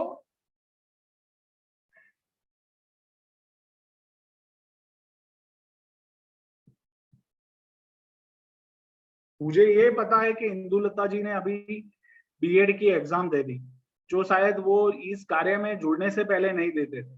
बट इंदुलता जी ने अपने लक्ष्य को तय कर लिया और उसके लिए उन्होंने बीएड की एग्जाम दे दी। अपने आप को और ज्यादा वो क्वालिफाई कर रहे हैं ताकि वो अच्छे शिक्षक बन सके। सही कह रहा हूँ इंदुलता जी? जी सर। हाँ, तो उसका रिजल्ट कब आएगा? सर वो सितंबर तक आ जाएगा। सितंबर तक आ जाएगा, चलिए लास्ट बहुत अच्छी ईयर। बात। हाँ, क्या कह रहे थे आप? लास्ट ईयर थी। लास्ट ईयर थी, बढ़िया, जी सर। बहुत अच्छा। तो हम सब ने भी कुछ ना कुछ लक्ष्य तय करके रखे हैं, बट वो लिखना, उसको स्पष्ट करना बहुत जरूरी है ताकि हमें उसमें मदद मिल सके। तो समय प्रबंधन के तरीके के बारे में सबको पता चल गया, सब क्लियर है?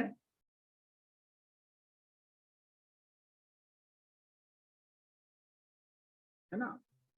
अब हम जैसे कि आप मान लीजिए कि मैं एक एग्जांपल आपको देता हूं कि भाई 10 साल के बाद आप चाहते हैं कि आपका एक अच्छा सा मकान हो, एक अच्छा सा घर हो, तो भाई वो घर 10 साल के बाद बनाना है तो पैसे तो हमें आज से जोड़ने पड़ेंगे ना, ठीक है ना? तो हम ऐसा सोच सकते हैं ना कि 10 साल के बाद किस जगह पे, कौन सी लोकेशन पे मुझे घर चाहिए, तो उस हिसाब से मैं आज रोज जो कमाता हूं उसमें से कुछ पैसे मैं अपने घर की, अच्छे घर की एक कल्पना करके उसके लिए बचा के रखूं। तो आज आप बचाना शुरू करेंगे तो धीरे धीरे वो रकम, उसके ऊपर इंटरेस्ट मिलेगा, वो सब बढ़ता जाएगा और आप देख पाएंगे कि भाई कुछ एक महीनों में इतना हुआ, फिर मध्यम अवधि में इतना हुआ, और जैसे जैसे आप कार्य कर रहे हैं आपकी इनकम भी बढ़ रही है तो आप थोड़ा और बचाने का प्रयास करेंगे, तो 10 साल में आप अपने घर का लक्ष्य पूरा कर सकते हैं। बट उसकी शुरुआत कब होगी? आज होगी, ऐसा नहीं कि वो 10 साल के बाद होगी। क्लियर हो रहा है सबको, है ना? या आप मान लीजिए कि पूरे परिवार को आपको एक लंबी यात्रा करवानी है, आपको उनको फॉरेन ट्रिप ले जाना है, तो उसके लिए भी आपको प्लान करना पड़ेगा, ठीक है? या फिर आप एक बहुत बढ़िया करियर अपना बनाना चाहते हैं कि 10 साल में आप किसी एक डायरेक्टर की पोजीशन पे किसी विद्यालय में, किसी संस्था में जाना चाहते हैं, तो उसके लिए आज आपको क्या क्या करना पड़ेगा, अगले 5 साल में क्या करना पड़ेगा, उसके ऊपर आपको काम करना है, ठीक है? चलिए तो आगे बढ़ते हैं। हाँ, एक मैं अपनी अगली स्क्रीन शेयर करता हूं। ओके, ये एक वीकली प्लानर है जो मैंने पिछली बार बताया था कि वीकली प्लानर क्या, सोम से लेके फ्राइडे तक, मंडे से लेके फ्राइडे और फिर वीकेंड तक कि वीकली प्लानिंग कैसे करते हैं, तो उसके बारे में आपको जल्दी से अपनी एक दो बात लिखनी है। मुझे 1 ही मिनट दीजिएगा।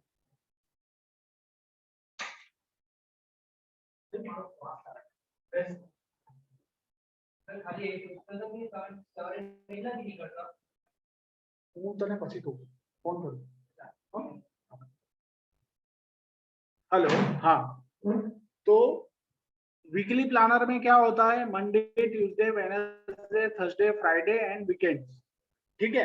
तो हम अगर सप्ताह के जो कार्य है उसको अगर हम डिवाइड कर देते हैं तो हमें रोज क्या करना है ना वो क्लियर हो जाता है। कई बार यानी ये जो टाइम टेबल है ना वो 4th जनरेशन टाइम टेबल कहा जाता है। उसमें क्या होता है कि पूरे वीक को हम देखते हैं अपने काम के लिए, और मुझे याद है कि अनिल जी ने ऐसा एक टाइम टेबल बनाया था, सही कह रहा हूँ अनिल जी? हाँ सर जी, आपने ऐसा एक टाइम टेबल बनाया था ना? मैंने अप्रैल माह का बनाया था। हाँ, अप्रैल महीने का आपने बनाया था, बरोबर। हाँ।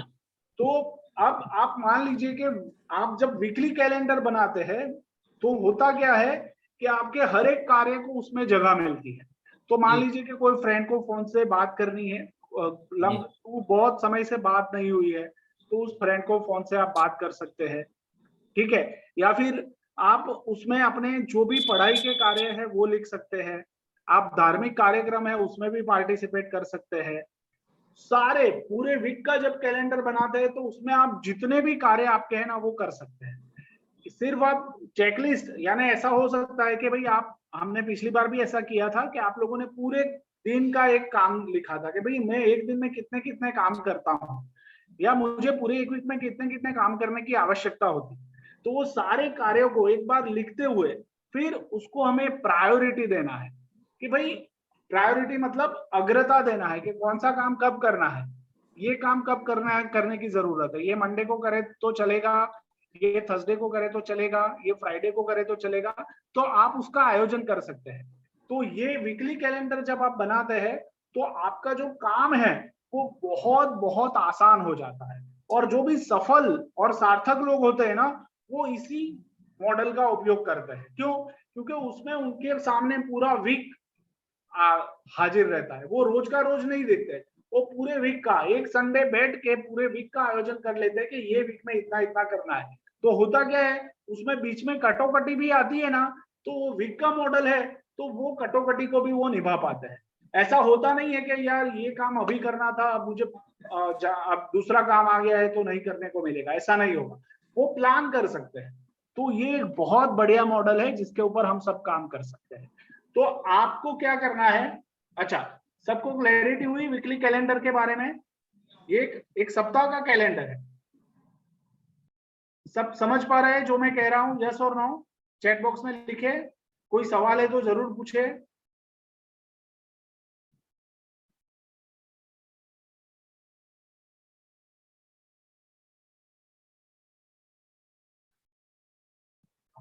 सवाल जरूर पूछे मुझे।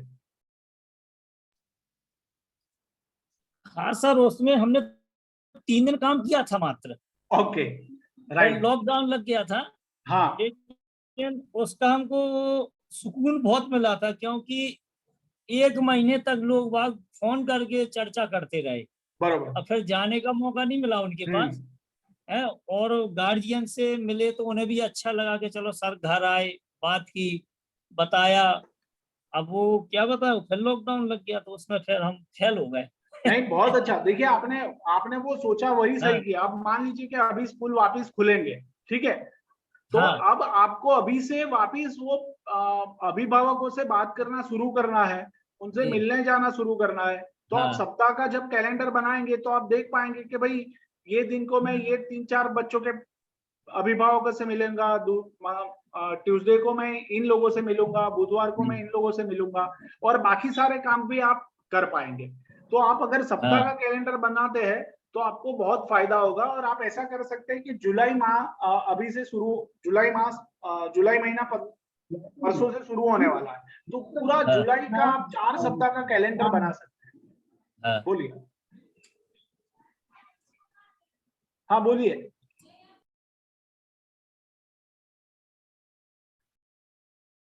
तो पूरा जुलाई महीना का 4 सप्ताह का कैलेंडर हम बना सकते हैं कि उसमें हम हर एक सप्ताह में हम क्या क्या काम करेंगे। हर एक भूमिका के लिए भी आप सोच सकते हैं कि माता के रूप में, बेटी के रूप में, शिक्षक के रूप में, ठीक है। अब आप मान लीजिए कि आपको एक शौक है कि भाई आपको कुछ खाना नया पकाना सीखना है, तो आप ये भी तय कर सकते हैं कि भाई वेडनेसडे जो रहेगा उसमें मैं नया खाना बनाना सीखूंगी, है ना। आपने तय कर लिया, आपने अपना कैलेंडर बना लिया, तो फिर आपको कोई बदल नहीं सकता है, क्योंकि ये आपका कैलेंडर है और आप उस समय के लिए अपने आप को प्रतिबद्ध भी करती है कि भाई ये समय मैं अपने लिए दूंगी। तो आप पूरे वीक में इस तरह से प्लान कर सकते हैं। वीकेंड में आप ऐसा भी सोच सकते हैं, जब समय मिलता है तो अच्छी किताबें पढ़ना, सेल्फ हेल्प बुक्स पढ़ना, इंस्पिरेशनल बुक पढ़ना, तो आप उसके लिए टाइम दे सकते हैं। अपने शौक के लिए टाइम दे सकते हैं, अपने संबंधों के लिए टाइम दे सकते हैं, अपनी पढ़ाई के लिए टाइम दे सकते हैं, अपने धंधे दुकान के लिए टाइम दे सकते हैं। वो सारा प्लानिंग आप ये शेड्यूल में कर सकते हैं। और एक बार आप कोशिश करेंगे और नियमित रूप से करना शुरू करेंगे ना, फिर आपको लगेगा कि ये और ज्यादा बेहतर है, क्योंकि मेरे कई सारे कार्य जो है वो जो अभी तक नहीं हो रहे थे अब वो होने लगे। ठीक है, तो इसको हमें शुरू करना है। कितने लोग शुरू करेंगे बताइए चैट बॉक्स में।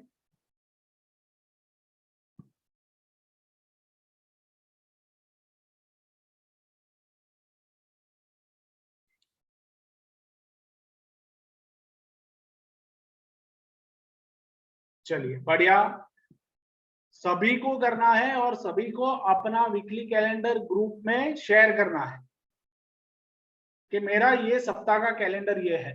और ये कार्य आपको कल तक ही कर देना है, क्योंकि परसों से नया सप्ताह शुरू हो रहा है। ठीक है, तो आपको ये शुरू कर देना है। बढ़िया अभिषेक जी, मंजू जी, सौम्या जी, बढ़िया। चलिए बहुत अच्छा, तो ये हम शुरू करेंगे और उसमें मैं आप सबको सहायता करूंगा कि इसको और इफेक्टिव कैसे बना सकते हैं। ठीक है, चलिए तो आगे बढ़ते हैं। वीकली कैलेंडर के साथ हम 21वीं सदी में समय बचाने के उपाय, ये सबसे ज्यादा जरूरी है। समय देखो लक्ष्य बन गया है और उसमें समय दे रहे हैं तो अपने आप समय बचेगा ही और उसको चुरा भी सकते हैं। तो सबसे पहली बात है कि कठिन और महत्वपूर्ण कार्य पहले करें। जैसे कि स्वास्थ्य के लिए नियमित योग और व्यायाम करना, तो वो कई बार बहुत कठिन लगता है ना, तो उसको हम करेंगे बाद में ऐसा सोचते हैं, बट उसको सुबह उठ के कर ले, वो पहले ही कर ले। ठीक है, जो भी कार्य कठिन लगता है या आपको लगता है कि ये मेरे लिए मुश्किल है, उसको सबसे पहले करने का कार्य करें। जैसे ही वो कार्य कंप्लीट होगा, आपको तुरंत दूसरे कार्य करने के लिए उत्साह बढ़ जाएगा। तो जो भी कठिन है उसको हमें पहला करना है।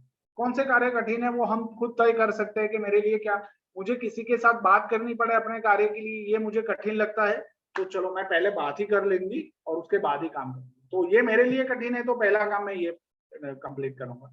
या फिर दूसरा ऐसा है कि भाई नोट लिखनी पड़ेगी और नोट लिखने के लिए विचार करना पड़ेगा और विचार करने के लिए अपने आप के साथ शांति से बैठना पड़ेगा, ये मेरे लिए कठिन है। तो आप सबसे पहले वही करें कि अपने आप के साथ बैठे, विचार करें और फिर इस पे नोट करें और नोट करते हुए आप पूरी अपनी बात रखें, ताकि वो कठिन कार्य कंप्लीट हो तो बाकी का काम आपके लिए इजी।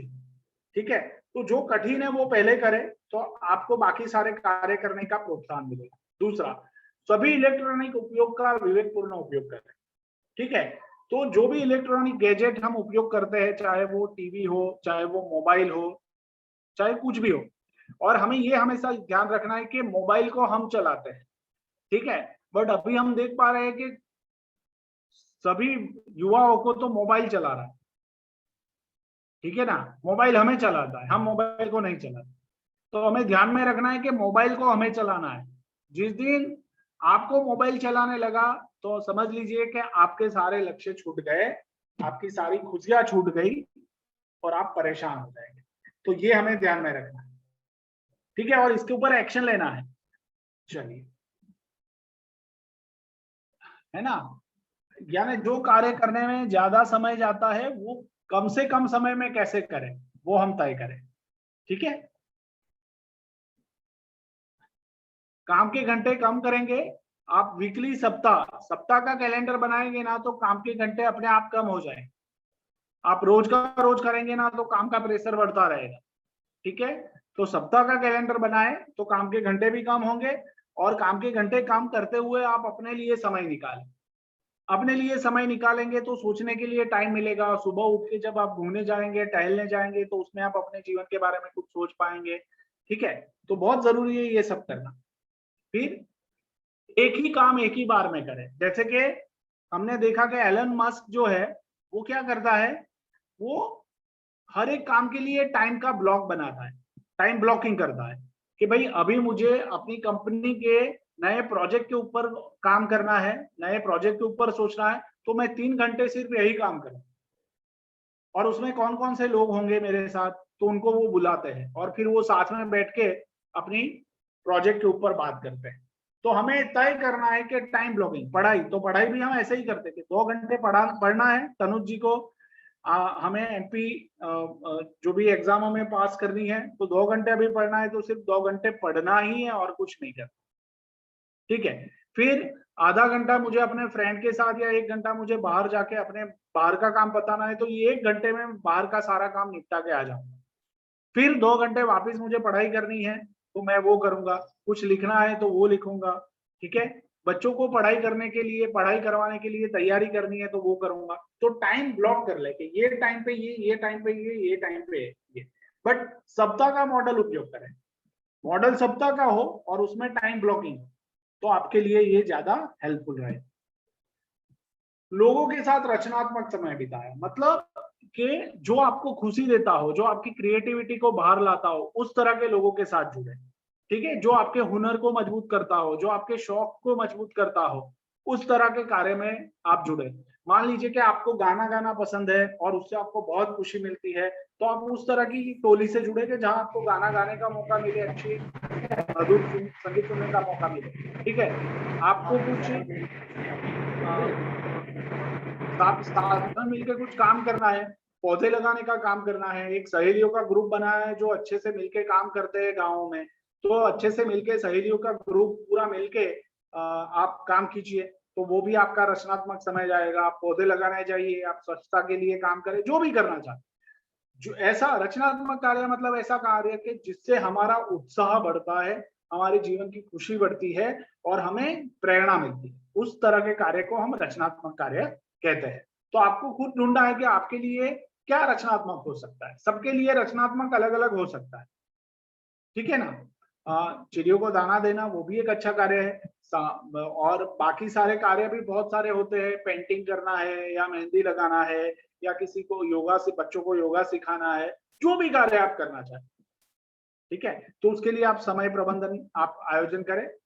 इच्छा शक्ति को मजबूत करने के लिए चुनौतियों का स्वीकार करें, मतलब नई नई चुनौतियां लेते रहे, है ना। अब मान लीजिए कि आपने कुछ हासिल कर लिया है और उसी ग्रेड में आप जा रहे हैं, तो अब आप होगा क्या कि फिर रूटीन में हो जाएगा, तो अरे हाँ ये तो अब मैं कर ही रहा हूँ, ये मेरे जीवन का एक हिस्सा हो चुका है, तो उसमें होगा क्या कि आप रुक जाएंगे। तो अपनी इच्छा शक्ति, विल पावर को प्रबल करने के लिए अपने ही कार्य क्षेत्र में नए नए कार्य को चुनौतियों के स्वरूप में लें। तो चलो अब ये करना है, ये करना है, ये करना है ना। सचिन तेंदुलकर ने वॉल्स और कर्टनी एम्ब्रोज के बाउंसर को खेलने की चुनौती ली थी, और वो चुनौती लेके उन्होंने अपनी इच्छा शक्ति मजबूत की और उनका करियर 25 साल का हो गया, और विनोद कांबली का करियर सिर्फ 6 साल का।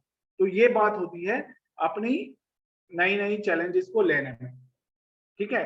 तो हमें नई नई चैलेंजेस, हम जो करते हैं वो तो कर ही पाते हैं, बट कुछ नया चैलेंजेस लें जिससे हमें चुनौती मिले और हम उसके ऊपर कार्य करें। समय बचाने वाली चीजों का सीखते और स्वीकार करते रहे, है ना। ऐसा नहीं है कि आपने आज तय कर लिया तो आप सभी कल से ही कर पाएंगे, नहीं होगा ऐसा। कई सारी बातों में आपको गलतियां होगी, बट उसका स्वीकार भी कीजिए और आप सीख रहे हैं ऐसा मानिए, और ऐसा करते रहेंगे तो वो आपके जीवन में आ जाएगा। क्लियर हुआ सबको?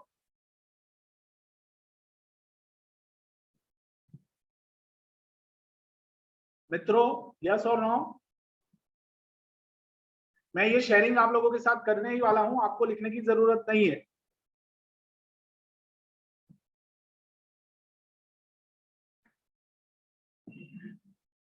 जैसे ही ये सत्र कंप्लीट होता है, मैं आपको इसका पीडीएफ ग्रुप में रख ही दूंगा नियत कार्य के साथ।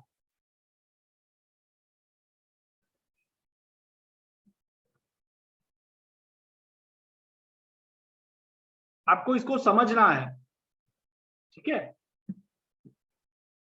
चलिए, तो नियत कार्य में आपके साथ शेयर करूंगा।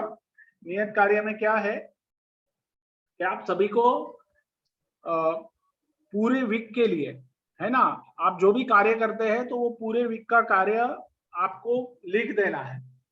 लिखने के बाद आपको वो नोट करना है कि आप मतलब आप वो कर रहे हैं नहीं कर रहे हैं, और जो भी कर रहे हैं फिर एक वीक के बाद हम उसका मूल्यांकन करेंगे कि आपने पिछले वीक जो तय किया था उसमें से कितना हुआ। मतलब एक सप्ताह का पूरा कैलेंडर आप कल तक बना देंगे, और वो कैलेंडर बनाते फिर अगले सप्ताह हम उसका मूल्यांकन करेंगे। हम खुद मूल्यांकन करेंगे कि हमने पिछले सप्ताह जो भी काम के लक्ष्य बनाए थे उसमें से हमने कितना किया। तो उसका एक नोट भी मैं आप लोगों के साथ शेयर करूंगा ग्रुप में।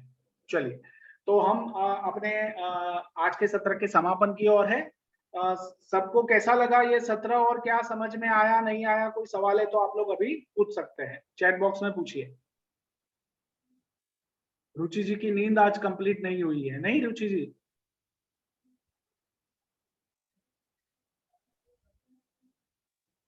नींद तो पूरी हो चुकी, थके हुए हैं आज बहुत ज्यादा। क्या हुआ? काम ज्यादा कर लिया, थक गए बहुत ज्यादा। हाँ समझ गया मैं, ठीक है।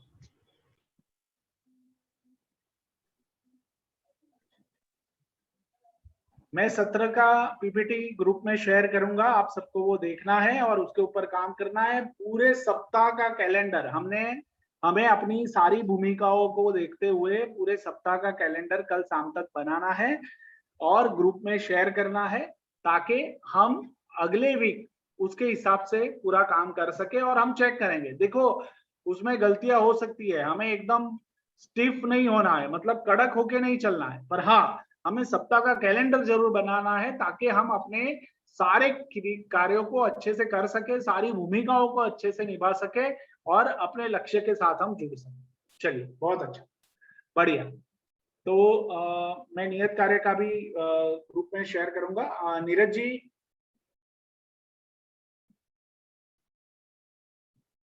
मैं अपनी स्क्रीन जो है वो स्टॉप करता हूं।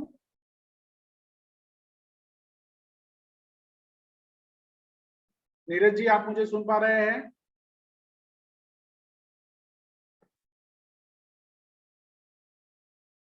नीरज जी, मेरी आवाज आ रही है? आप अनम्यूट कीजिए। हम कार्यक्रम के समापन की ओर है।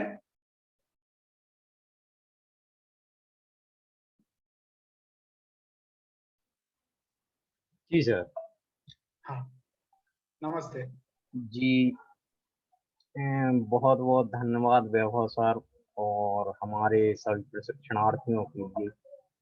जैसा कि आज का प्रशिक्षण सत्र का टॉपिक समय प्रबंधन था, तो आज हमने प्रशिक्षण के माध्यम से हमें समय का कहाँ और कैसा उपयोग करना है, किस प्रकार हमें समय को मैनेज करना है, किस जगह पे हमें कौन सा कार्य करना है, किसी महत्वपूर्ण किस चीज के लिए हमें समय पे महत्व देना है और हमें अपना साप्ताहिक या दैनिक रूटीन कैसे बनाना है, क्योंकि समय का क्षेत्र बहुत बड़ा है। तो आज हमने प्रशिक्षण के माध्यम से सारा कुछ कवर करने की कोशिश की है। मुझे लगता है कि आप सभी ने समय प्रबंधन के सत्र को बहुत ही भली प्रकार से सुना, समझा एवं आप अपने जीवन में उसे उतारने की पूरी कोशिश करेंगे, क्योंकि यह प्रशिक्षण की श्रृंखला है। इसमें हम धीरे धीरे आगे बढ़ रहे हैं और हमें लगता है कि आपके जीवन में इस प्रकार के प्रशिक्षण बहुत ही प्रभावी रहेंगे, जो आपके जीवन को उन्नत बनाने में सफल रहेंगे। जैसा कि प्रशिक्षण के अंत में आप सभी की प्रतिक्रिया, विचार हमारे संस्था के फीडबैक फॉर्म से आमंत्रित हैं। हमारे बीच संघ सर जुड़े हुए हैं और सभी के लिए जितने भी प्रशिक्षणार्थी आज के प्रशिक्षण कार्यक्रम में जुड़े हुए हैं, सभी के लिए फीडबैक फॉर्म संघ सर भेजेंगे और समय प्रबंधन को ध्यान में रखते हुए हमें जो अपनी प्रतिक्रिया फीडबैक फॉर्म के माध्यम से भेजनी है, वह समय पर भेजने की कोशिश करें। कोशिश क्या, भेजना ही है आप सभी के लिए। ये भी आप सभी के लिए टास्क है कि कल दोपहर 12 बजे तक सभी प्रशिक्षणार्थियों की फीडबैक फॉर्म हमारे कार्यालय पहुंच जाना चाहिए। और मैं अंत में मैं इतना कहकर अपनी बात को समाप्त करूंगा। मैं प्रशिक्षक वैभव सर से अनुरोध करूंगा कि मंगल पाठ की पीपीटी प्रारंभ की जाए और हमारे बीच प्रारंभ में प्रियंका जैन भगवान जुड़ चुकी थी दीपा जी के बाद में, तो प्रियंका जी के लिए ये अपॉर्चुनिटी दी जाती है कि वह मंगल पाठ का वाचन करके हमारे प्रशिक्षण सत्र का समापन करें। मैं सभी प्रशिक्षणार्थियों से अनुरोध करूंगा कि अपने हाथ जोड़कर मंगल पाठ का वाचन संयुक्त तौर पे मन में करें। जी प्रियंका जैन, चलिए कोई बात नहीं है जी। सभी से अनुरोध है कि आप अपने हाथों को जोड़ लें और मन में आप मंगल पाठ का वाचन करेंगे। बोले महावीर भगवान की जय। जिसने राग देश का मादिक जीते सब जग जान लिया, अब जीवों को मोक्ष मार्ग का निश्चय मोक्ष दिया। बुद्धि वीर जिन्हें हरिहर ब्रह्माया उसको साधी कहो। भक्ति भाव से प्रेरित हो यह चेत उसी में लीन रहो। बोलिए देवादिदेव शासन नायक भगवान महावीर स्वामी की जय। जय। बहुत बहुत धन्यवाद नीरज जी। सभी शिक्षक मित्रों को नमस्कार, जय जिनेंद्र। आप सभी अपने स्वास्थ्य का ध्यान रखें। कुछ भी परेशानी हो तो आप ग्रुप में जरूर रखें और हम अपना नियत कार्य अच्छे से करते रहेंगे। और आज सभी लोग उपस्थित रहे, वो बहुत खुशी की बात थी। रेसू जी, आपने बहुत अच्छा प्रस्ताव रखा और रुचि जी, आपको हर रोज नियत कार्य का अपडेट ग्रुप में रखना ही है, ठीक है? मतलब सभी का जो नियत कार्य हो रहा है उसमें सबका हो रहा है नहीं हो रहा है वो आपको एक चेक रखना है। कर सकते हैं ना आप? हाँ सर, पर किसी किसी के नाम शो नहीं होते ना उसमें। हाँ, सभी लोगों को अपने मोबाइल में जो नाम है, नीरज जी ये थोड़ी हेल्प सभी को करनी पड़ेगी कि ताकि उनका नाम मोबाइल में दिखाई दे जी। सभी व्हाट्सएप पे अपना नेम चेंज करें। सर जो मैसेज टाइप करके भेजते हैं उसमें डेट के बाद अपना नाम और अपने गांव का नाम लिख दें। हाँ हाँ, वैसे ही हो पाएगा। सहूलियत है। हाँ हाँ हाँ, पर उनके पास वो लिस्ट नहीं होता है ना, तो उनको पता नहीं रहता है किसका आया किसका नहीं आया, ऐसा। वो लिस्ट हम उनके पास तक पहुंच नहीं, जो भी व्हाट्सएप ग्रुप सबसे में ऊपर नाम अपडेट लिखेंगे तो करें, पहले नंबर नाम ही शो होगा। हाँ, तो अपना नाम और स्थान जरूर पहले लिखें ताकि और प्रतिभागियों के लिए असुविधा ना हो।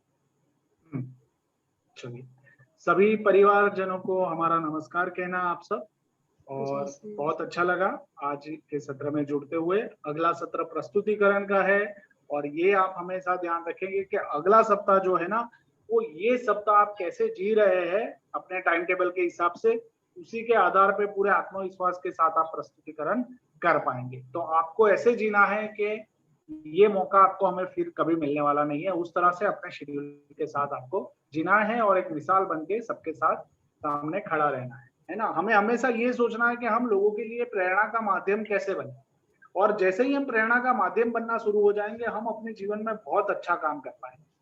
तो सभी को बहुत सारी शुभकामनाएं। नीरज जी, संकेत जी, बहुत बहुत धन्यवाद, और सभी शिक्षक मित्रों को मेरा नमस्कार, जय जिनेंद्र जी। एक बार पुनः आप सभी के लिए धन्यवाद। जय जिनेंद्र, जय भारती, शुभ रात्रि।